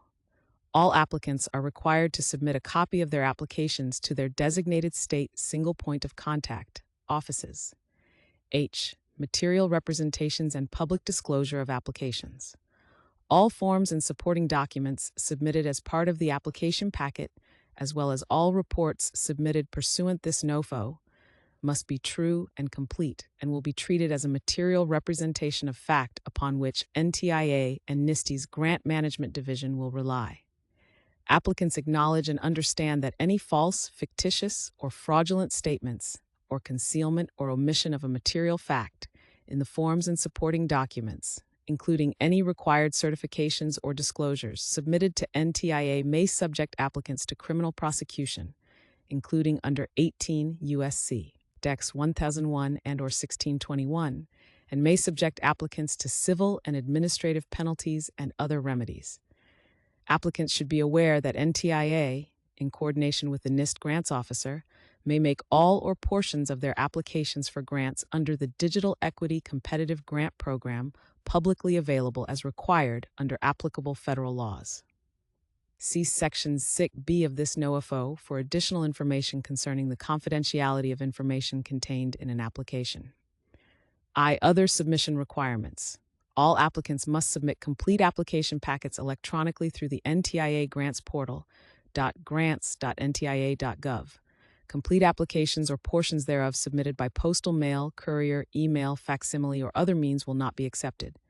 A. Timely receipt requirements and proof of timely submission, online submission. Proof of timely submission is automatically recorded by the NTIA Grants Portal. An electronic date timestamp is generated within the system when the application is successfully submitted in the NTIA application portal. The applicant with the Authorized Organizational Representative (AOR) role who submitted the application will receive an email acknowledgement of receipt from the NTIA application portal with the successful transmission of their application.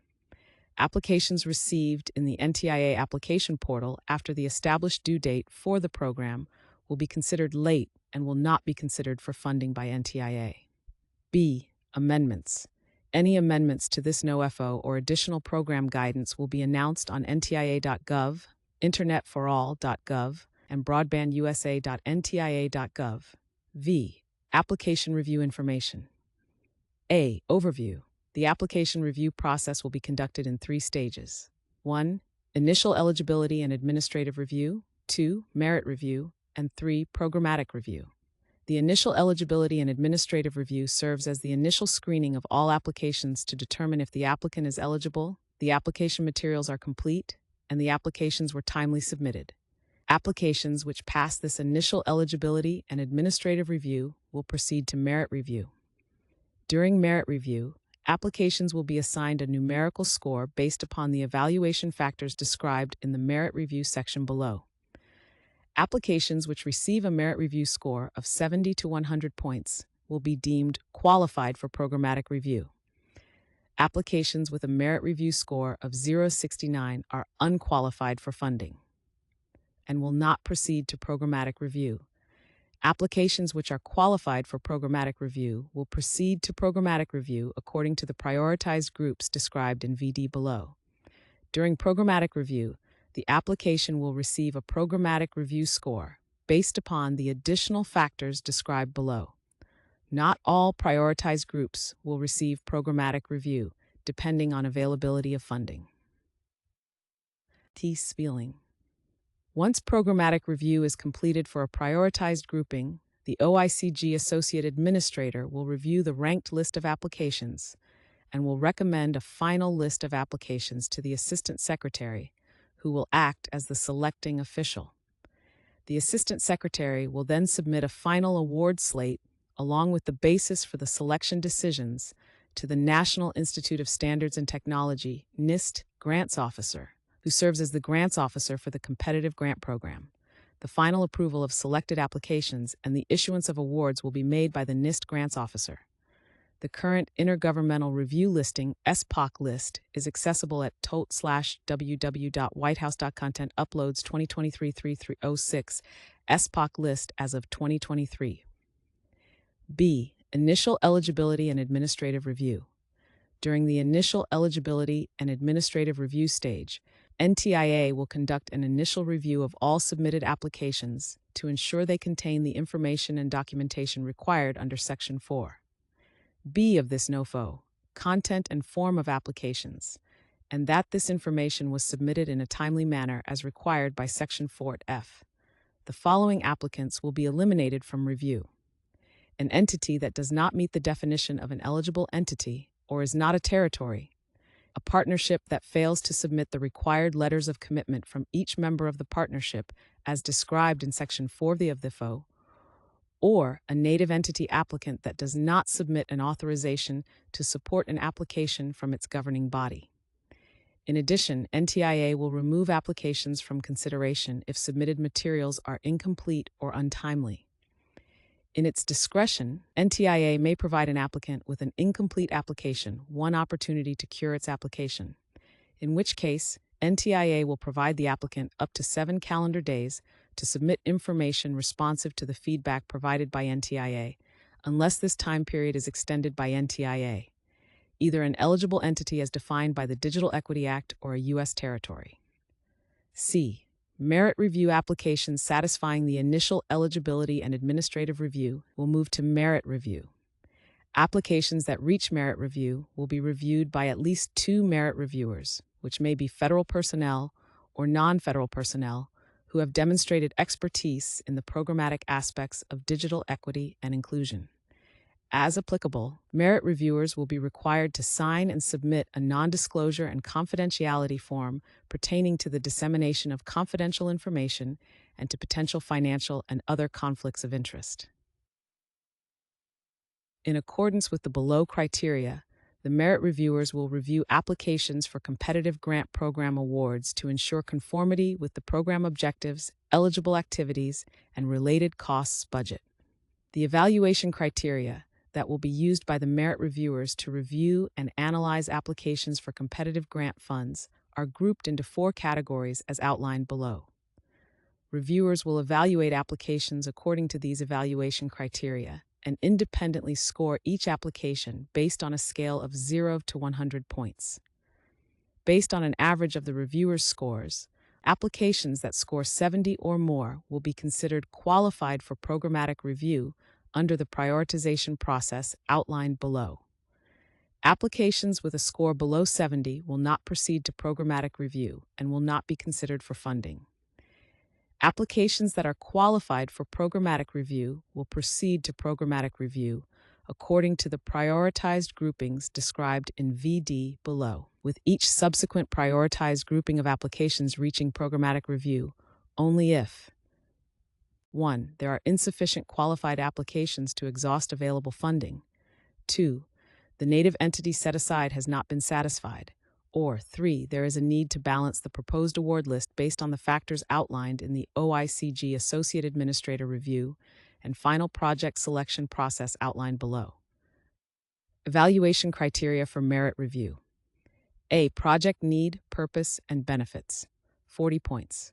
Reviewers will assess the extent to which the applicant's proposed digital equity project, including the specific activities or interventions to be implemented, addresses a root cause or systemic barrier to digital equity for one or more covered populations. Reviewers will consider the extent to which the application includes a baseline assessment supported by objective data showing a need for services. Reviewers will assess whether the project aligns with or addresses a gap in the state digital equity plan of the state or territory within which it will be implemented if the state digital equity plan is available. Reviewers will assess whether the proposed program is duplicative of or conflicts with existing programs. Reviewers will assess how effectively the digital equity project will increase internet access and the adoption of broadband among the covered populations to be served by the applicant and not result in unjust enrichment, including how tailored the digital equity project is in addressing the needs of the covered population, and whether the digital equity project is consistent with the baseline assessment. Reviewers will consider the number of different identifiable covered populations to be served, as well as the total number of individuals within the covered populations to be served.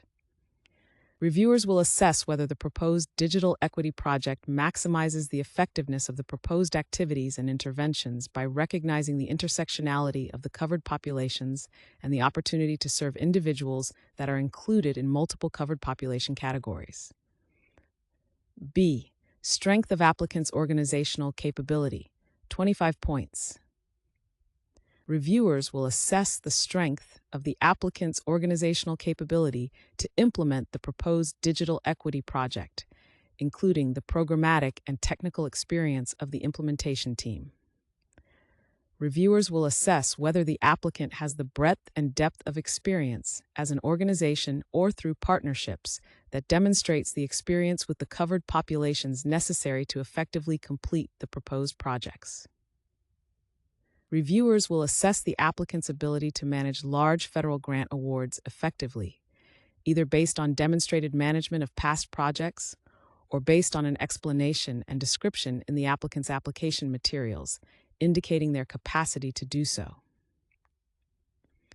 Reviewers will assess the applicant's ability to manage large programmatic initiatives, either based on the applicant's past success and relevant experience, or based on an explanation in the applicant's materials indicating their capacity to do so. Reviewers will assess the extent to which the applicant has included measures to facilitate direct support, technical assistance, and capacity building across the covered populations. Finally, reviewers will assess the strength of the applicant's strategy to manage and foster collaboration among subrecipients and subcontractors, if applicable. C. Strength of project implementation plan and budget. 25 points. Reviewers will assess the overall soundness of the proposed digital equity project plan and milestones and whether the proposed activities and timelines are reasonable and can be conducted within the period of performance. Reviewers will assess the extent to which the application demonstrates access to the resources and elements needed to fulfill the project activities. Reviewers will assess whether the application materials provide sufficient detail regarding the proposed digital equity project, including specific activities and interventions to be conducted, to demonstrate they are achievable and are consistent with the allowable programmatic activities. Reviewers will assess the extent to which the applicant has established realistic, measurable objectives and whether the requested funds, implementation milestones, and timelines are sufficient to complete the tasks described in the project narrative. Reviewers will assess the feasibility and appropriateness of the proposed project budget, including an assessment of whether the amounts budgeted can realistically achieve digital equity project goals and whether the award funds would be used in an effective and efficient manner. Reviewers will assess whether the applicant has assembled an implementation team, whether as an organization or through partnerships, that will increase the strength and efficiency of its implementation plan and budget. Reviewers will consider the applicant's strategy for assessing intervention effectiveness and adjusting interventions based on lessons learned, obtaining input from beneficiaries and stakeholders to inform project adjustments and maximize effectiveness and sustainability. D. Project results and evaluation, 10 points. Reviewers will assess the applicant's strategy for measuring both near-term and long-term outcomes of its proposed digital equity project, including an assessment of the clarity, specificity, and alignment of metrics with project objectives. Reviewers will assess the extent to which the proposed evaluation strategies are achievable and capable of measuring project outcomes, including direct and indirect effects on digital inclusion. Reviewers will consider the applicability and/or efficacy of the proposed data collection and analysis procedures, including evaluation frequency and scope, to ensure comprehensive measurement of project outcomes. D. Programmatic review. Only applications which pass the initial administrative and eligibility review and score at least 70 points during the merit review will be considered for programmatic review using the prioritization process outlined below. Programmatic review will be prioritized by merit review score, with like-scoring applications consolidated into prioritized groupings. NTIA will generally not move to programmatic review of applications in the next prioritized grouping unless all applications in the prior prioritized grouping are reviewed by NTIA, and 2, either A, the slate of proposals being recommended for funding does not utilize the entirety of funds available, or B, evaluation of other applications is warranted to ensure geographic diversity, to ensure that all covered populations are being served, or to balance the covered populations being served, or to ensure the statutory native entity set aside is satisfied. See Section VIE of this NOFO. 1. Prioritization. To accelerate issuance of awards under this program, NTIA will combine like-scoring projects for programmatic review and award issuance into prioritized groupings. Each prioritized grouping will consist of applications with merit review scores within a 5 to 10-point range, beginning with the highest scoring applications. Applications within each grouping will enter programmatic review at the same time and will remain in their grouping through consideration by the selecting official. NTIA may limit the total amount of funding made available for each prioritized grouping. After the award slate has been completed for a specific prioritized grouping, NTIA will proceed to the next highest scoring group. If an application in a higher scoring group is not selected for an award during its initial consideration, that application will be included for consideration in the next highest scoring group. This batching and award selection process will continue until all funds, including the native entity set aside, are expended. 2. Programmatic review process. NTIA will assess applications that reach programmatic review, subject to the prioritization process outlined above, based upon the criteria listed below, and will calculate weighted programmatic review scores accordingly. Specifically, each application's average merit review score will be multiplied by an additional zero point 0.1 for each of the six factors outlined below that the application meets. So, for example, projects that do not meet any of the factors listed below would be multiplied by 1.0, while projects that meet all six criteria would be multiplied by 1.6. The programmatic review scores generated by this multiplication will be organized into a ranked list and submitted to the OICG Associate Administrator for review. The six criteria are: I. The digital equity project addresses an aspect of the digital divide without a current solution or supplements an existing solution in an innovative manner and uses a unique, novel, and/or creative approach tailored to the unique needs and challenges faced by the covered populations. I. The application includes matching funds of 20% or greater. I. The application includes matching funds of 30% or greater. Viv. The proposed digital equity project facilitates the purpose of the Digital Equity Competitive Grant Program, specifically by promoting two or more of the following: 1. Economic stability, including workforce development and employment opportunities. 2. Access to quality education. 3. Access to healthcare. 4. Social and civic engagement. Or 5. Community access to the benefits of Internet technology. The proposed project focuses services on one or more covered populations in geographic areas in which more than 50% of households are covered households within the meaning of the Digital Equity Act. VI. The proposed project will create a sustainable long-term impact on digital equity and inclusion, e.g., by demonstrating ongoing funding sources, a broad range of appropriate partners, or other indicators of an ability to continue the projects past the period of performance, or will lead to the permanent elimination of a barrier to digital equity. With respect to each item above, the applicant should specify in its application the criteria it believes its project meets and provide evidence that supports its position with respect to each criterion in the project narrative. Programmatic reviewers will consider the evidence presented on its own merit and will not seek out or consider material not included in the application except as described immediately below. During programmatic review, NTIA may ask applicants to submit additional information as appropriate to clarify or to further substantiate the representations made in their applications.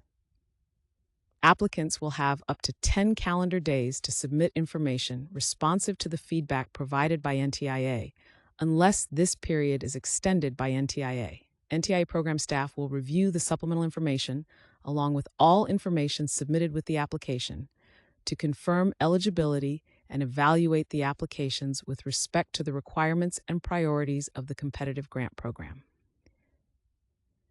Applicants whose supporting documents are not complete, accurate, and timely submitted, or who do not adequately substantiate the representations in their applications, may be denied at this point in the review process.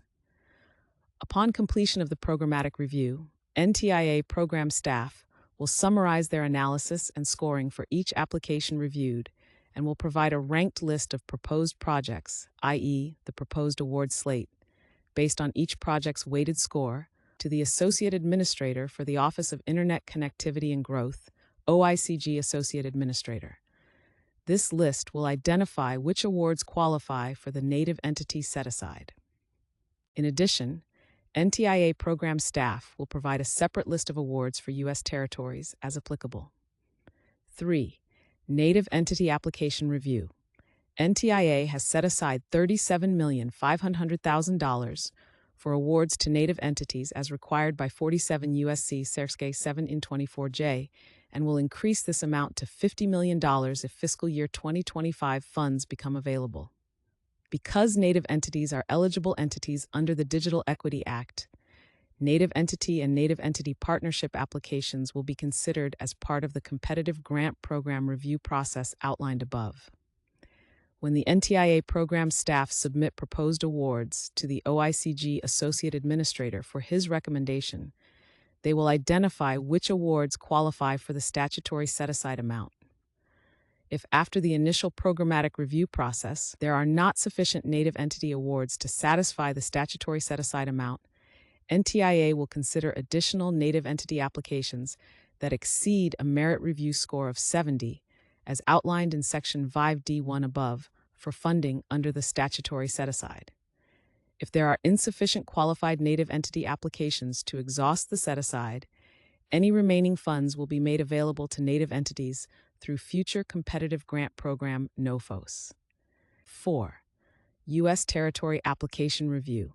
NTIA has set aside $7,500,000 for awards to the U.S. territories as required by 47 U.S.C. SCRA 1724J and will increase this amount to $10 million if fiscal year 2025 funds become available.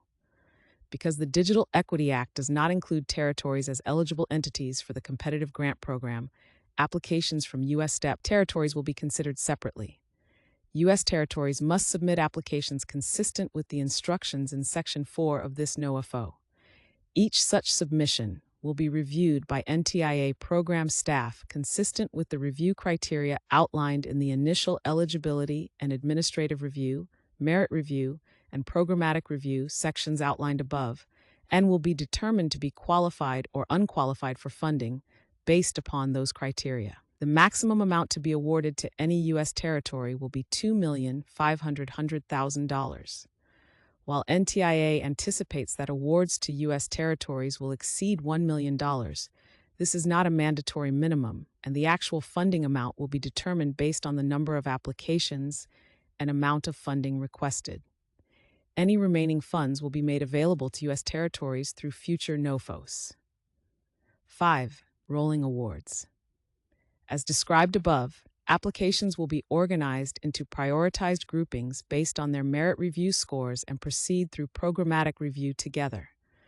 Applications will remain in these groupings for consideration by the selecting official, who will develop a slate of awards for submission to the grants officer on a rolling basis. Within each prioritized grouping, the OICG Associate Administrator will consider each application's merit review and programmatic review score, and will take into account the selection factors listed in Section VIE of this NOFO when recommending awards for final review and approval by the Assistant Secretary. Any application that is not selected for an award within a prioritized grouping will be considered for funding within the next highest scoring prioritized group. E. OICG Associate Administrator Review. Following the conclusion of the programmatic review for each prioritized grouping, the OICG Associate Administrator will review the ranked list of applications and recommend a list of awards to the NTIA Assistant Secretary, who is the selecting official for this program. This recommendation will identify which awards qualify for the native entity set-aside. In addition, the OICG Associate Administrator will include a separate list of awards for U.S. territories, as applicable. The OICG Associate Administrator's recommendations to the selecting official may differ from the proposed award slate developed during the programmatic review based on consideration of the following selection factors: A. Geographic diversity. B. Ensuring that all covered populations are being served, or to balance the covered populations being served. And C. Ensuring that the native entity set aside is satisfied. Based on these selection factors, the OICG Associate Administrator may recommend lower-ranked applications within a particular priority grouping to the selecting official as warranted, and will appropriately document the basis of this recommendation. F. Final project selection. After conducting the review described above, the OICG Associate Administrator shall provide a proposed award slate to the NTIA Assistant Secretary for final review. As the selecting official, the NTIA Assistant Secretary retains discretion to select and recommend an application for funding that was not recommended by the OICG Associate Administrator based on the selection factors listed above in Section VIE of this NOFO. The NTIA Assistant Secretary also retains discretion to not recommend an application for funding that was recommended by the OICG Associate Administrator if the Assistant Secretary disagrees with the OICG's use of the selection factors listed above and will appropriately document the basis of this decision. The NTIA Assistant Secretary will submit the applications recommended for funding, along with the basis for the selection decisions, to the NIST Grants Officer, who serves as the Grants Officer for the Competitive Grant Program. The final approval of selected applications and the issuance of awards will be made by the NIST Grants Officer. The award decisions of the NIST Grants Officer are final. NTIA expects to begin issuing awards to applicants pursuant to this Notice of Funding Opportunity by winter of 2024, but no later than April 20th, 2025. NTIA expects to make additional awards on a rolling basis. NTIA reserves the right to modify or rescind funding, including in the post-award period, if it determines there's a duplication of funding between proposed projects. If duplicative projects are identified, NTIA will work with the grantees to identify a path forward to maximize the use of funds. Unsuccessful applicants will be notified in writing by email. G. Federal Awarding Agency review of risk posed by applicant. After applications are proposed for funding by the selecting official, the NIST Grants Management Division, GMD, will perform pre-award risk assessments in accordance with 2 CFR SACF 200.206, which may include a review of the financial stability of an applicant, the quality of the applicant's management systems, the history of performance, reports and findings from audits, and/or the applicant's ability to effectively implement statutory, regulatory, or other requirements imposed on non-federal entities. In addition, prior to making an award where the total federal share is expected to exceed the simplified acquisition threshold, currently $250,000, NIST GMD will review and consider the non-publicly available information about that applicant in the Federal Awardee Performance and Integrity Information System, FAPS, which is now located in sam.gov as the Responsibility Qualifications RQ reports. Upon completion of the pre-award risk assessment, NIST GMD will determine whether the applicant is qualified to receive the award, and if so, whether appropriate specific award conditions that correspond to the degree of risk posed by the applicant should be applied to the award. H. Anticipated announcement and award dates. NTIA expects to begin making awards under this NOFO by winter of 2024, but no later than April 20th, 2025. NTIA plans to issue awards made under the competitive grant program on a rolling basis. VI, Federal Award Administration Information. A. Federal Award Notices. Applicants will be notified in writing by the NIST Grants Officer if their application is selected for an award. If the application is selected for funding, the NIST Grants Officer will issue the grant award, Form CD-450, which is the Authorizing Financial Assistance Award document.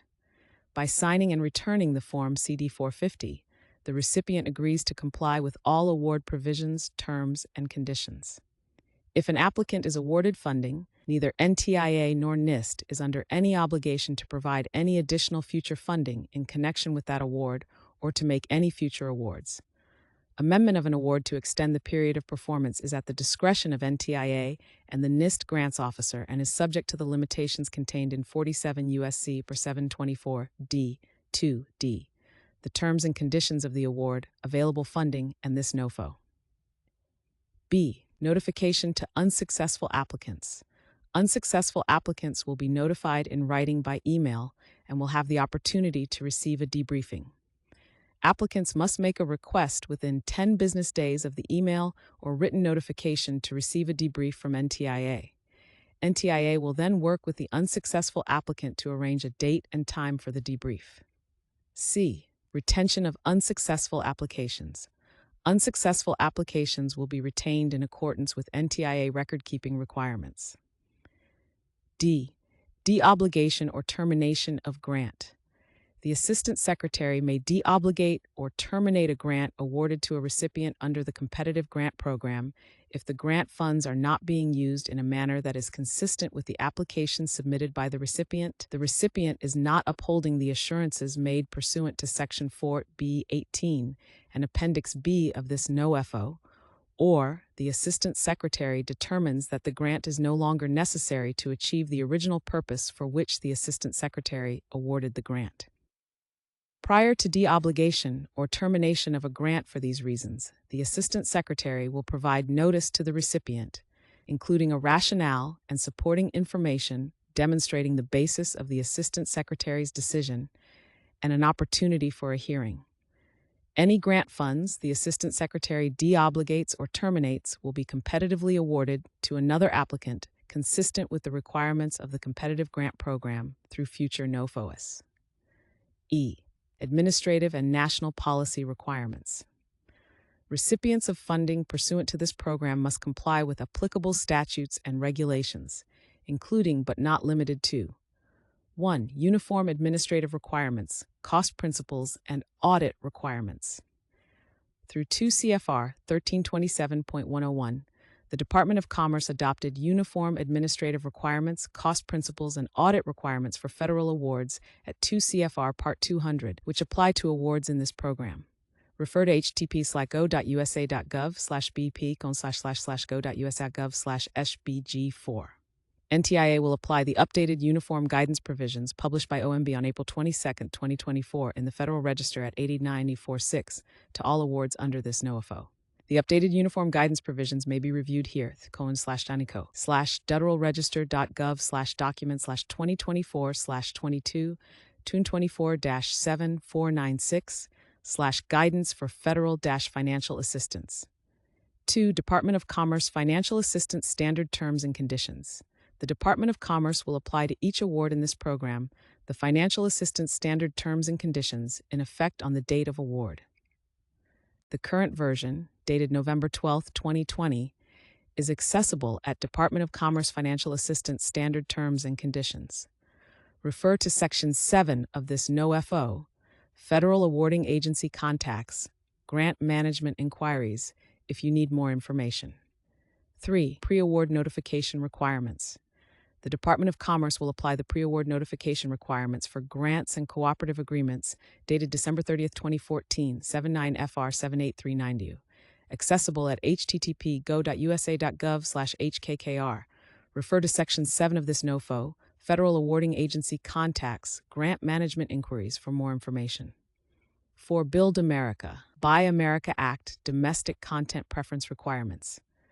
Pursuant to the Build America, Buy America Act, BABA, Pub L No 107-58-52, and regulations promulgated thereunder at 2 CFR Part 184, recipients of an award of federal financial assistance from the Department of Commerce is hereby notified that none of the funds provided under such award may be used for an infrastructure project, as defined in 2 CFR 184.3, unless a. all iron and steel used in the project are produced in the United States. This means all manufacturing processes, from the initial melting stage through the application of coatings, occurred in the United States. B. All manufactured products used in the project are produced in the United States. This means the manufactured product was manufactured in the United States, and the cost of the components of the manufactured product that are mined, produced, or manufactured in the United States is greater than 55% of the total cost of all components of the manufactured product, unless another standard for determining the minimum amount of domestic content of the manufactured product has been established under applicable law or regulation. And C. All construction materials are manufactured in the United States. This means that all manufacturing processes for the construction material occurred in the United States. The Buy America preference only applies to articles, materials, and supplies that are consumed in, incorporated into, or affixed to an infrastructure project. As such, it does not apply to tools, equipment, and supplies, such as temporary scaffolding, brought to the construction site and removed at or before the completion of the infrastructure project. Nor does a Buy America preference apply to equipment and furnishings, such as movable chairs, desks, and portable computer equipment that are used at or within the finished infrastructure project, but are not an integral part of the structure or permanently affixed to the infrastructure project. To help federal agencies and recipients meet BABA requirements, the Hollings Manufacturing Extension Partnership, National Network of the National Institute for Standards and Technology, NIST, provides a service to connect stakeholders, including recipients, to U.S. manufacturers that have relevant production capabilities and capacities to help fulfill current market and supply chain needs. Recipients considering requesting a BABA non-availability waiver are strongly encouraged to contact the NIST for assistance with supplier scouting services prior to seeking a BABA non-availability waiver. Further information on the NIST MEP Supplier Scouting Services is available at www.nist.gov/MEP Supplier Scouting. Waivers. When necessary, recipients may apply for, and the Department may grant, a waiver from these requirements. The Department will provide the recipient with information on the process for requesting a waiver from these requirements. When the Department has made a determination that one of the following exceptions applies, the awarding official may waive the application of the domestic content procurement preference in any case in which the Department determines that I. Applying the domestic content procurement preference would be inconsistent with the public interest. 2. The types of iron, steel, manufactured products, or construction materials are not produced in the United States in sufficient and reasonably available quantities or of a satisfactory quality. Or E. The inclusion of iron, steel, manufactured products, or construction materials produced in the United States will increase the cost of the overall project by more than 25%. A request to waive the application of the domestic content procurement preference must be in writing. NTIA will provide instructions on the format, contents, and supporting materials required for any waiver request. Waiver requests are subject to public comment periods of no less than 15 calendar days and must be reviewed by the Made in America Office of the Office of Management and Budget, OMB. There may be instances where an award qualifies in whole or in part for an existing waiver described at https:/.commerce.gov/buildamerica/buy-America. 5. National environmental policy and historic preservation. In general, deployment of broadband infrastructure to connect broadband serviceable locations should be accomplished through other programs, including the Broadband Equity, Access, and Deployment Program. However, to the extent that installation of broadband infrastructure is necessary to accomplish an eligible program, activity, or intervention, e.g., installing fixed equipment on a building as part of a strategy to promote access to affordable broadband service, additional information will be required to determine the potential for environmental impacts under the National Environmental Policy Act, 42 U.S.C. SFAC 4321 et seq., and potential impacts to historic properties under the National Historic Preservation Act of 1966, 54 U.S.C. 300101 et seq. 6. Domestic preference for procurements pursuant to 2 CFR SAC of 200.322 as appropriate and to the extent consistent with law, a non-federal entity should, to the greatest extent practicable under a federal award, provide a preference for the purchase, acquisition, or use of goods, products, or materials produced in the United States, including, but not limited to, iron, aluminum, steel, cement, and other manufactured products. The requirements of this section must be included in all subawards, including all contracts and purchase orders for work or products pursuant to this program. 7. Contracting with small and minority businesses, women's business enterprises, and labor surplus area firms. Pursuant to 2 CFR SARF 200.321, a non-federal must take all necessary affirmative steps, as described in 2 CFR SARF 200.321, to assure that minority businesses, women's business enterprises, and labor surplus area firms are used when possible. 8. Cybersecurity best practices. Recipients and subrecipients must ensure that the planning, design, and project oversight phases of the programs and activities funded through the competitive grant program are consistent with current industry best practices for cybersecurity, such as the NIST Cybersecurity Framework and Cybersecurity and Infrastructure Security Agency (CISA) Cybersecurity Performance Goals (CPGs). These performance goals provide a baseline set of cybersecurity practices that are broadly applicable, with known risk reduction value. NTIA reserves the right to review a recipient's cybersecurity framework, and recipients must review the cybersecurity framework of its subrecipients. 9. Privacy. Recipients and subrecipients must comply with all applicable state and federal privacy laws and regulations, including 2 CFR Paragraph 200. 303. And take steps to ensure that data collection, management, and utilization are conducted ethically, transparently, and with a strong emphasis on safeguarding the rights and privacy of individuals, and that any use of automated systems or technologies, include an assessment of the potential consequences for individuals in the covered populations. F. Reporting recipients will be required to comply with reporting requirements. All reports submitted pursuant to this NOFO must be true and complete and will be treated as a material representation of fact upon which NTIA will rely. In addition to the reporting requirements found in 2 CFR Part 200, NTIA will provide additional reporting instructions in connection with the requirements set forth in this section, including details on the manner and format in which recipients will be required to report information in support of federal agency obligations under the Access Broadband Act, 47 U.S. 1307, and Section 60105 of the Infrastructure Act. NIST Cybersecurity Framework, http://nis.gov, cyberframework/framework. Cybersecurity and Infrastructure Security Agency, Cross-Sector Cybersecurity Performance Goals, /isa.gov/cross-sector cybersecurity performance goals. 1. Infrastructure Act reporting requirements. Annual report. As set forth in 47 U.S.C. Section 724H1A, any entity to which the Assistant Secretary awards a grant under this program shall be required to publicly report for each year during the period of performance of a program grant in a format to be specified by the Assistant Secretary on A. the amount of the grant, B. the use by the entity of the grant amounts, and C. the progress of the entity towards fulfilling the objectives for which the grant was awarded.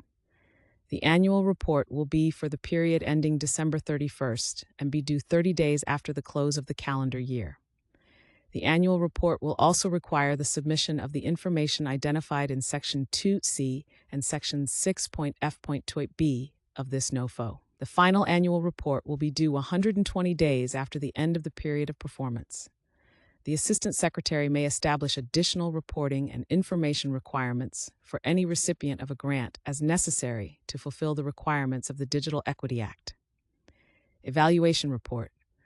As required by 47 U.S.C. Statute 724D-2B, not later than 15 months after the date on which a recipient is awarded a grant under this program, and annually thereafter, the recipient shall submit a report of each measurement and evaluation performed of the activities funded by the grant for any year in which the entity expends grant amounts. NTIA may request this information be incorporated into both the annual report and the performance technical report discussed below. 2. Other reporting requirements. The following reporting requirements described in Section A01, Reporting Requirements, of the Department of Commerce Financial Assistance Standard Terms and Conditions, 12 November 2020, apply to awards in this program. A. Financial reports. Each award recipient will be required to submit an SF-425 Federal Financial Report on a semi-annual basis for the periods ending December 31st and June 30th of each year. Reports will be due within 30 days after the end of the reporting period to the NTIA Federal Program Officer, Grants Officer, and Grants Specialist named in the award documents. If awarded, further instructions on where and how to submit reports will be provided via a specific award condition. A final financial report is due within 120 days after the end of the project period. Performance Technical Report. Each award recipient will be required to submit a technical progress report to the NTIA Federal Program Officer, Grants Officer, and Grants Specialist named in the award documents for the 6-month period ending June 30th of each year, and will be due 30 days after the close of the period. A performance report will not be required during the initial year of the award. If awarded, further instructions on where and how to submit reports will be provided via a specific award condition. Technical progress reports shall contain information as prescribed in 2 CFR FACAF 200.329 and Department of Commerce Financial Assistance Standard Terms and Conditions, dated November 12, 2020, Section A.01. Competitive grant program reporting elements may include but are not limited to the performance measurement and evaluation data required under Section 2C of this NOFO, the evaluation information required under Section 4C2 of this NOFO, status on achieving project implementation milestones and measurable objectives, and alignment to expenditures, project outputs, e.g., number of devices provided, subsidized, number of digital literacy training programs developed, number of training hours provided, number of internet subscriptions provided, subsidized, project output beneficiaries, including number of beneficiaries across the covered populations, number of jobs created for project implementation, and other results from program evaluation activities. C. Human subjects research.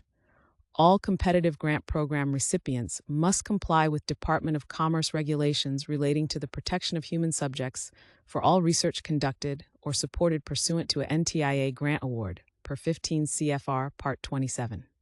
Recipients must review forthcoming guidance for human subjects research protection and make an independent assessment of their planned activities and act in accordance with human subjects research protection requirements and report any new research activities or updates to planned activities on an ongoing basis.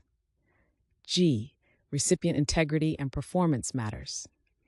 In accordance with Section 872 of Public Law 110/4-17 as amended, C 41 U.S.C. Paragraph 2313, if the total value of a recipient's currently active grants, cooperative agreements, and procurement contracts from all federal awarding agencies exceeds $10 million for any period of time during the period of performance of an award made under this NOFO, then the recipient shall be subject to the requirements specified in Appendix 12 to 2 CFR.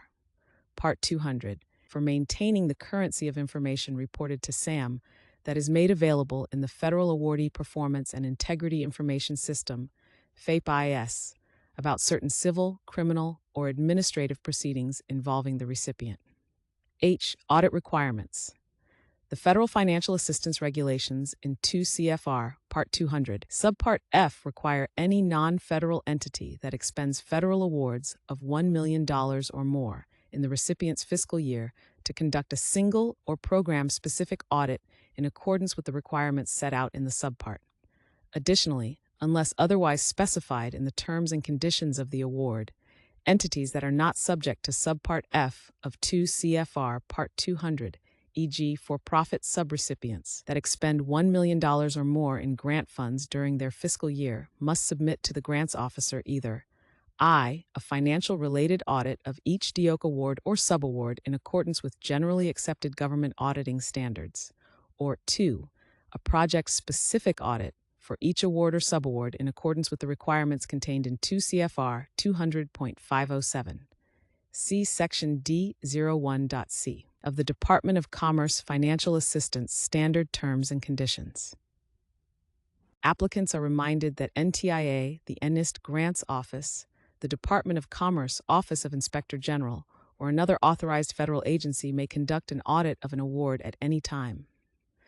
I. Federal Funding Accountability and Transparency Act of 2006. In accordance with 2 CFR Part 170, all recipients of a federal award made on or after October 1, 2010, are required to comply with reporting requirements under the Federal Funding Accountability and Transparency Act of 2006, Pub L No. 109-282.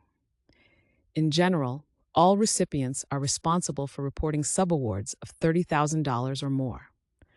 In addition, recipients that meet certain criteria are responsible for reporting executive compensation. Applicants must ensure they have the necessary processes and systems in place to comply with the reporting requirements should they receive funding. J. Public Database. Pursuant to 47 U.S.C. 7/2024 H1, NTIA will create and maintain a fully searchable database, which shall be accessible on the Internet at no cost to the public, that contains, at a minimum, I. A list of each entity that has applied for a grant under the program. 2. A description of each application, including the proposed purpose of each grant described in that application. E. The status of each application, including whether the Assistant Secretary has awarded a grant with respect to the application, and if so, the amount of the grant. V. Each report submitted by an entity as required by 47 U.S.C. 7/24 H1A and Section SWITE E1 of this NOFO. And V. Any other information that is sufficient to allow the public to understand and monitor grants awarded under the program. In accordance with federal policy, Any publications and their supporting data resulting from federally funded research should be made publicly accessible without an embargo on their free and public release no later than December 31st, 2020 / .whitehouse.gov's contents uploads 2022-22 OSTP public access memo.pd. 7. Federal awarding agency contacts. A. Please direct programmatic inquiries to Angela Thie Bennett, Director of Digital Equity, Office of Internet Connectivity and Growth, National Telecommunications and Information Administration, U.S. Department of Commerce, 1401 Constitution Avenue, NW, Washington, D.C. 2230. Phone 2-482-248. Email digitalequity@ntia.gov. B. Please direct grant management inquiries to Darren Olson, Grants Officer, Grants Management Division, National Institute of Standards and Technology, 325 Broadway, Boulder, CO 8035, 720-639-0465. Email darren.olson@ns.gov. C. Please direct media inquiries to Charles Meisch, Director of Public Affairs, Office of Public Affairs, National Telecommunications and Information Administration, U.S. Department of Commerce, 1401 Constitution Avenue, Room 4897, Washington, D.C. 2230. Phone 202-482-7002. Email press@ntia.d.gov. Other information. A. Transparency. The Infrastructure Act contains robust reporting requirements for grant recipients and requires NTIA, the Commission, and other agencies to coordinate to make information regarding federal broadband funding, low-cost plans, and other aspects of the competitive grant program readily available to and understandable by the public. NTIA will fulfill its obligations to the fullest extent possible. Recipients of U.S. Department of Commerce and NTIA grants also should be cognizant of the access to records requirements set forth at 2 CFR, paragraph 200.337. Protected and propriety information. Recipients of competitive grant program grants acknowledge and understand that information and data contained in applications for financial assistance, as well as information and data contained in financial, performance, and other reports submitted by an entity, may be used by the Department of Commerce in conducting reviews and evaluations of its financial assistance programs and for statistical purposes. For this purpose, information and data may be accessed, reviewed, and evaluated by Department of Commerce employees, other federal employees, federal agents and contractors, and/or by non-federal personnel, all of whom enter into appropriate confidentiality and non-disclosure agreements covering the use of such information, as may be provided in the terms and conditions of a specific financial assistance award. Recipients are expected to support program reviews and evaluations by submitting required financial and performance information and data in an accurate and timely manner, and by cooperation with the Department of Commerce and external program evaluators. In accordance with 2 CFR 200.303E, program participants are reminded that they must take reasonable measures to safeguard protected personally identifiable information and other confidential or sensitive personal or business information created or obtained in connection with a Department of Commerce Financial Assistance Award. NTIA will protect confidential and proprietary information from public disclosure consistent with applicable law, including the Trade Secrets Act as amended, 18 U.S.C. Darracks 1905, and the Economic Espionage Act of 1996, 18 U.S.C. 1831 et seq. In the event that a submission contains information or data deemed to be confidential commercial information or that otherwise should not be publicly disclosed, that information should be identified, bracketed, and marked as privileged, confidential, commercial, or financial information. See 15 CFR 4.9b. Based on these markings, the confidentiality of the contents of those pages will be reviewed for protection consistent with applicable law. As discussed above, 47 U.S.C. 1724 H1C requires that NTIA create and maintain a fully searchable public database that includes the application of each applicant that has applied for a grant under this program, among other information. Additionally, some of the information submitted in the course of applying for funding under this program or provided in the course of its grant management activities may be considered law enforcement sensitive or otherwise important to national security interests. This may include threat, risk, and needs assessment information, and discussions of demographics, transportation, public works, and industrial and public health infrastructures. In the event that a submission contains such information or data, that information should be identified, bracketed, and marked appropriately. Based on these markings, the confidentiality of the contents of those pages will be reviewed for protection consistent with applicable law. Applicants that are interested in participating in this program should be familiar with the regulations governing protected critical infrastructure information, 6 CFR Part 29, and sensitive security information, 49 CFR Part 1520, as these designations may provide additional protection to certain classes of Homeland Security information. In addition to the public disclosure requirements of this program, each applicant interested in participating in this program is encouraged to consult its own laws and regulations regarding the release of information, which should be considered when reporting sensitive matters in the grant application. The applicant may consult with NTIA regarding concerns or questions about the release of information or how omitting sensitive information could impact NTIA's assessment of the application. C. Funding availability and limitation of liability. Funding for the competitive grant program described in this NOFO is contingent upon the continued availability of appropriations.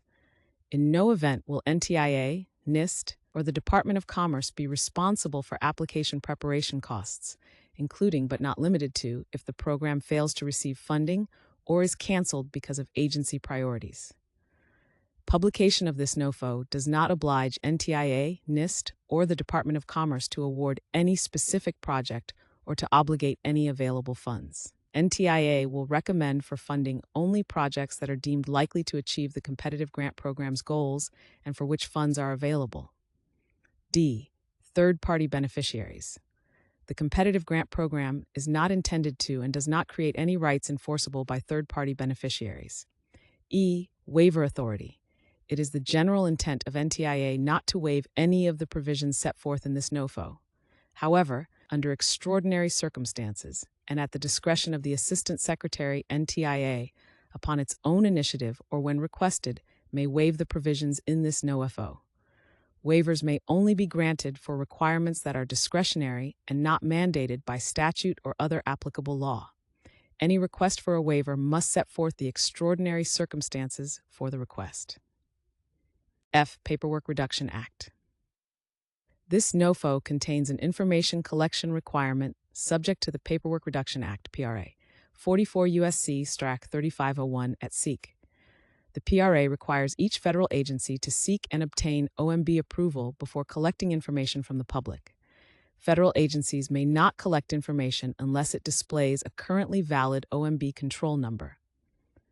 For purposes of the competitive grant program, NTIA will use the competitive grant program forms in the Application for Broadband Grant Programs Information Collection 06600055 and Standard Forms 424 Application for Federal Assistance, 425 Federal Financial Report, and SFLLL Disclosure for Lobbying Activities under the respective control numbers 4040004, 44004, and 4400013. G. Transparency, accountability, and oversight required.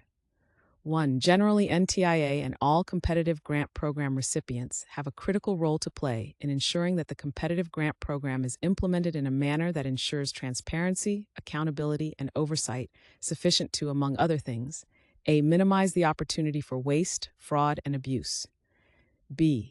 Ensure that recipients of grants under the program use grant funds to further the overall purpose of the program in compliance with the requirements of 47 U.S.C. 1724 of the Digital Equity Act, this NOFO, 2 CFR Part 200, the terms and conditions of an award, and other applicable law, and C. Allow the public to understand and monitor grants awarded under the program. To that end, NTIA shall, as appropriate, A. Conduct such audits of award recipients as are necessary and appropriate.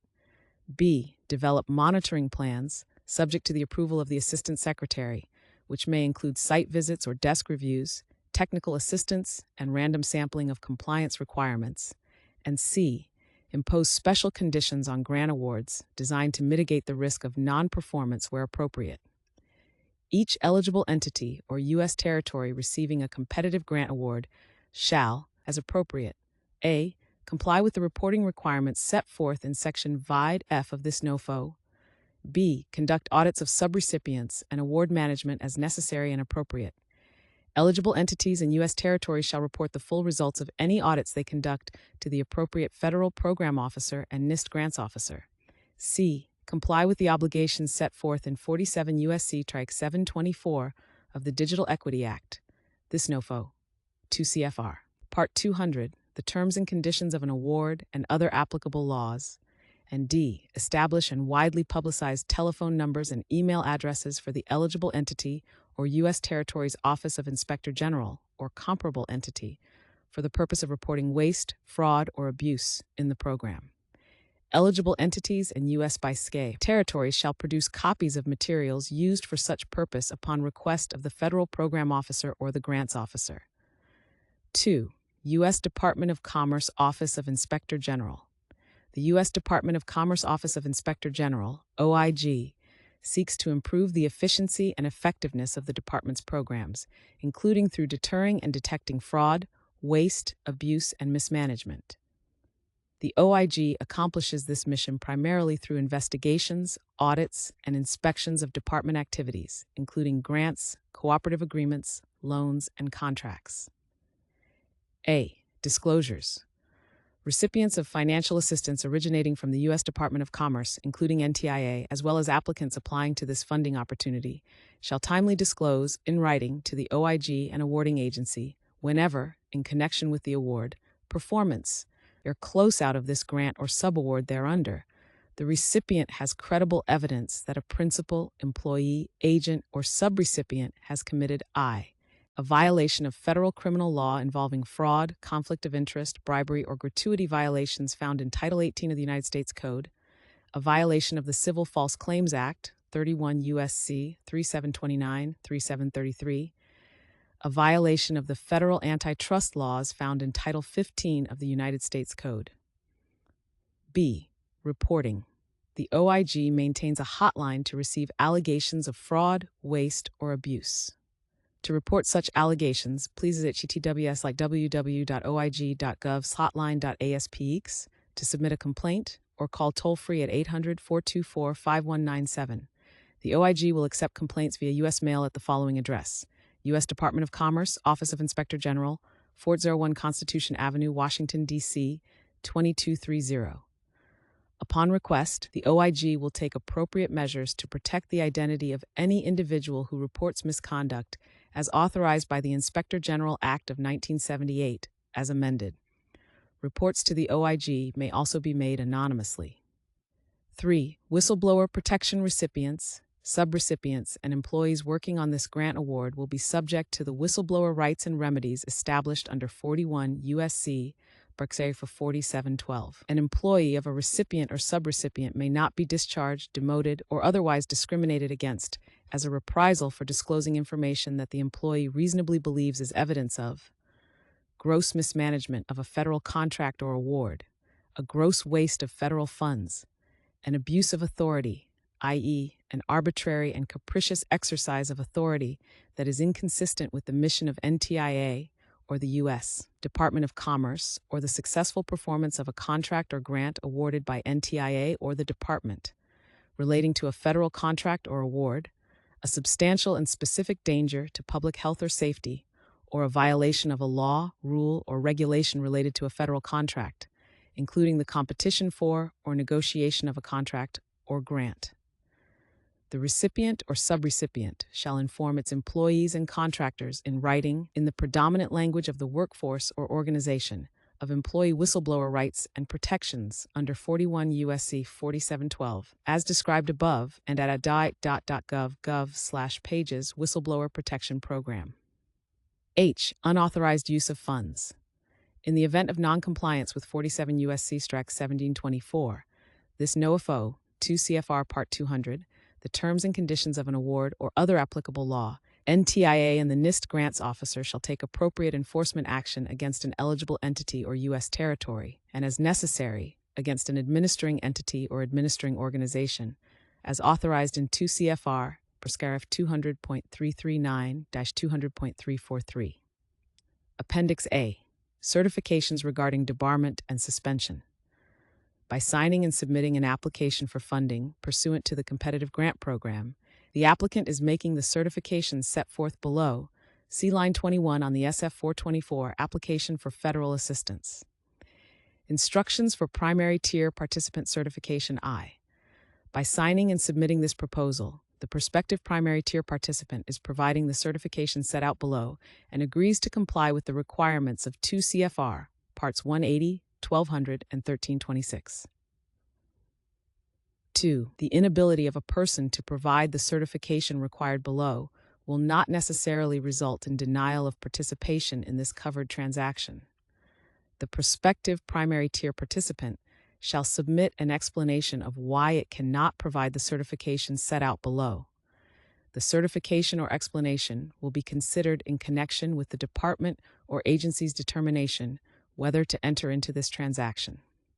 However, failure of the prospective primary tier participant to furnish a certification or an explanation shall disqualify such person from participation in this transaction. The certification in this clause is a material representation of fact upon which reliance was placed when the department or agency determined to enter into this transaction. If it is later determined that the prospective primary tier participant knowingly rendered an erroneous certification, in addition to other remedies available to the federal government, the department or agency may terminate this transaction for cause or default, or may pursue suspension or debarment. The prospective primary tier participant shall provide immediate written notice to the department or agency to which this proposal is submitted, if at any time the prospective primary tier participant learns its certification was erroneous when submitted or has become erroneous by reason of changed circumstances. V. The terms covered transaction, civil judgment, debarment, suspension, ineligible, participant, person, principal, and voluntarily excluded, as used in this clause, are defined in 2 CFR Parts 180, 1200, and 1326. You may contact the department or agency to which this proposal is being submitted for assistance in obtaining a copy of those regulations. VI. The prospective primary tier participant agrees by submitting this proposal that, should the proposed covered transaction be entered into, it shall not knowingly enter into any lower tier covered transaction with a person who is proposed for debarment under 48 CFR Part 9, Subpart 9.4, debarred, suspended, declared ineligible, or voluntarily excluded from participation in this covered transaction, unless authorized by the department or agency entering into this transaction. The prospective primary tier participant further agrees by submitting this proposal that it will include the clause titled Instructions for Lower Tier Participant Certification, including the certification regarding debarment, suspension, ineligibility, and voluntary exclusion, lower tier covered transaction, provided by the department or agency entering into this covered transaction, without modification, in all lower tier covered transactions and in all solicitations for lower tier covered transactions, and will require lower tier participants to comply with 2 CFR Parts 180, 1200, and 1326. E. A participant in a covered transaction may rely upon a certification of a prospective participant in a lower tier covered transaction that it is not proposed for debarment under 48 CFR Part 9, Subpart 9.4, debarred, suspended, ineligible, or voluntarily excluded from the covered transaction, unless it knows that the certification is erroneous. A participant is responsible for ensuring that its principals are not suspended, debarred, or otherwise ineligible to participate in covered transactions.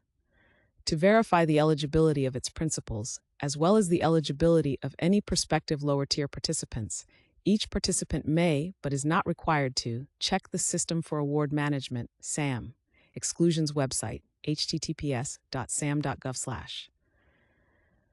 X. Nothing contained in the foregoing shall be construed to require establishment of a system of records in order to render in good faith the certification required by this clause. The knowledge and information of a participant is not required to exceed that which is normally possessed by a prudent person in the ordinary course of business dealings.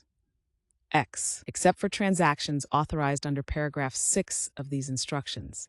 If a participant in a covered transaction knowingly enters into a lower-tier covered transaction with a person who is proposed for debarment under 48 CFR, Part 9, Subpart 9.4, suspended, debarred, ineligible, or voluntarily excluded from participation in this transaction, in addition to other remedies available to the federal government, the department or agency may terminate the transaction for cause or default.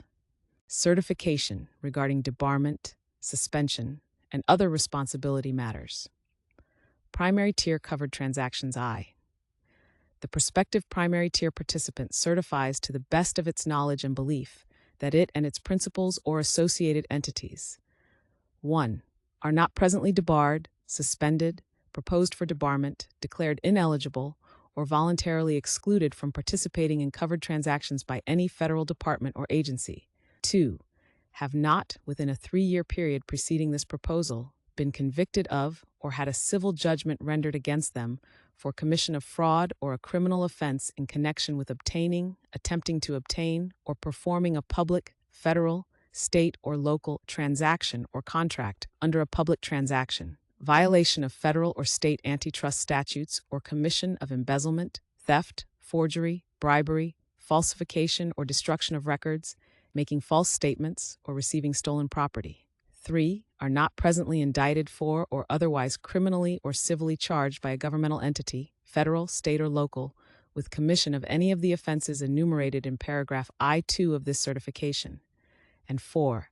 Have not within a 3-year period preceding this application proposal had one or more public transactions, federal, state, or local, terminated for cause or default. Where the prospective primary tier participant is unable to certify to any of the statements in this certification, such prospective participant shall attach an explanation to this proposal. Instructions for lower tier participant certification applies to subrecipients. I. By submitting this proposal and accepting federal funding, the prospective lower tier participant is providing the certification set out below and agrees to comply with the requirements of 2 CFR Parts 180, 1200, and 1326. The certification in this clause is a material representation of fact upon which reliance was placed when this transaction was entered into.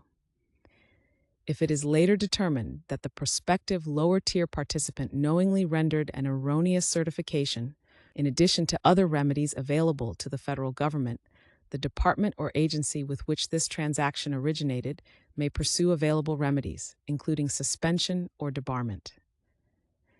The prospective lower-tier participant shall provide immediate written notice to the person to which this proposal is submitted if at any time the prospective lower-tier participant learns that its certification was erroneous when submitted or has become erroneous by reason of changed circumstances. IV. The terms covered transaction, civil judgment, debarment, suspension, ineligible, participant, person, principal, and voluntarily excluded as used in this clause are defined in 2 CFR, Parts 180, 1200, and 1326. You may contact the person to whom this proposal is submitted for assistance in obtaining a copy of those regulations. V. The prospective lower-tier participant agrees by submitting this proposal that should the proposed covered transaction be entered into, it shall not knowingly enter into any lower-tier covered transaction with a person who is proposed for debarment under 48 CFR Part 9, Subpart 9.4, debarred, suspended, declared ineligible, or voluntarily excluded from participation in this covered transaction, unless authorized by the department or agency with which this transaction originated. The prospective lower-tier participant further agrees by submitting this proposal that it will include the clause titled Instructions for Lower-Tier Participant Certification, including the certification regarding debarment, suspension, ineligibility, and voluntary exclusion lower-tier covered transaction, without modification, in all lower-tier covered transactions and in all solicitations for lower-tier covered transactions, and will require lower-tier participants to comply with 2 CFR Parts 180 and 1200. Seal. A participant in a covered transaction may rely upon a certification of a prospective participant in a lower-tier covered transaction that it is not proposed for debarment under 48 CFR Part 9, Subpart 9.4, debarred, suspended, ineligible, or voluntarily excluded from the covered transaction, unless it knows that the certification is erroneous.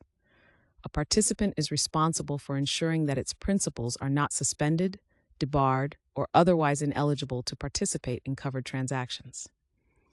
To verify the eligibility of its principals, as well as the eligibility of any prospective lower-tier participants, each participant may, but is not required to, check the System for Award Management Exclusions website, http://www.dam.gov. In the context of the competitive grant program, lower-tier participants would be the entities that receive subgrants from, enter into contracts with, or otherwise receive program funding from the eligible entity or U.S. territory that has received a competitive grant from NTIA. Nothing contained in the foregoing shall be construed to require establishment of a system of records in order to render in good faith the certification required by this clause. The knowledge and information of a participant is not required to exceed that which is normally possessed by a prudent person in the ordinary course of business dealings. X. Except for transactions authorized under paragraph 5 of these instructions. If a participant in a covered transaction knowingly enters into a lower-tier covered transaction with a person who is proposed for debarment under 48 CFR Part 9, Subpart 9.4, suspended, debarred, ineligible, or voluntarily excluded from participation in this transaction, in addition to other remedies available to the federal government, the department or agency with which this transaction originated may pursue available remedies, including suspension or debarment. Certification regarding debarment, suspension, ineligibility, and voluntary exclusion. Lower-tier covered transactions I.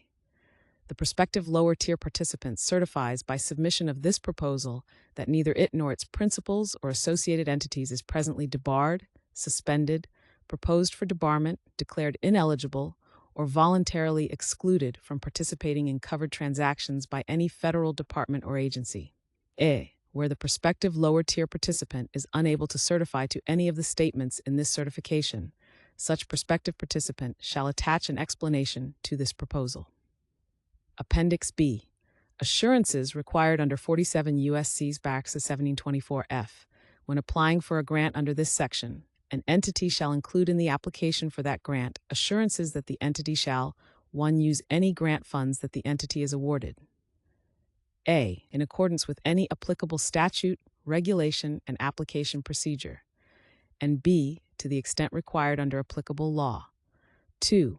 Adopt and use proper methods of administering any grant that the entity is awarded, including by enforcing any obligation imposed under law on any agency, institution, organization, or other entity that is responsible for carrying out a program to which the grant relates. Correcting any deficiency in the operation of a program to which the grant relates, as identified through an audit or another monitoring or evaluation procedure. And C. Adopting written procedures for the receipt and resolution of complaints alleging a violation of law with respect to a program to which the grant relates. 3.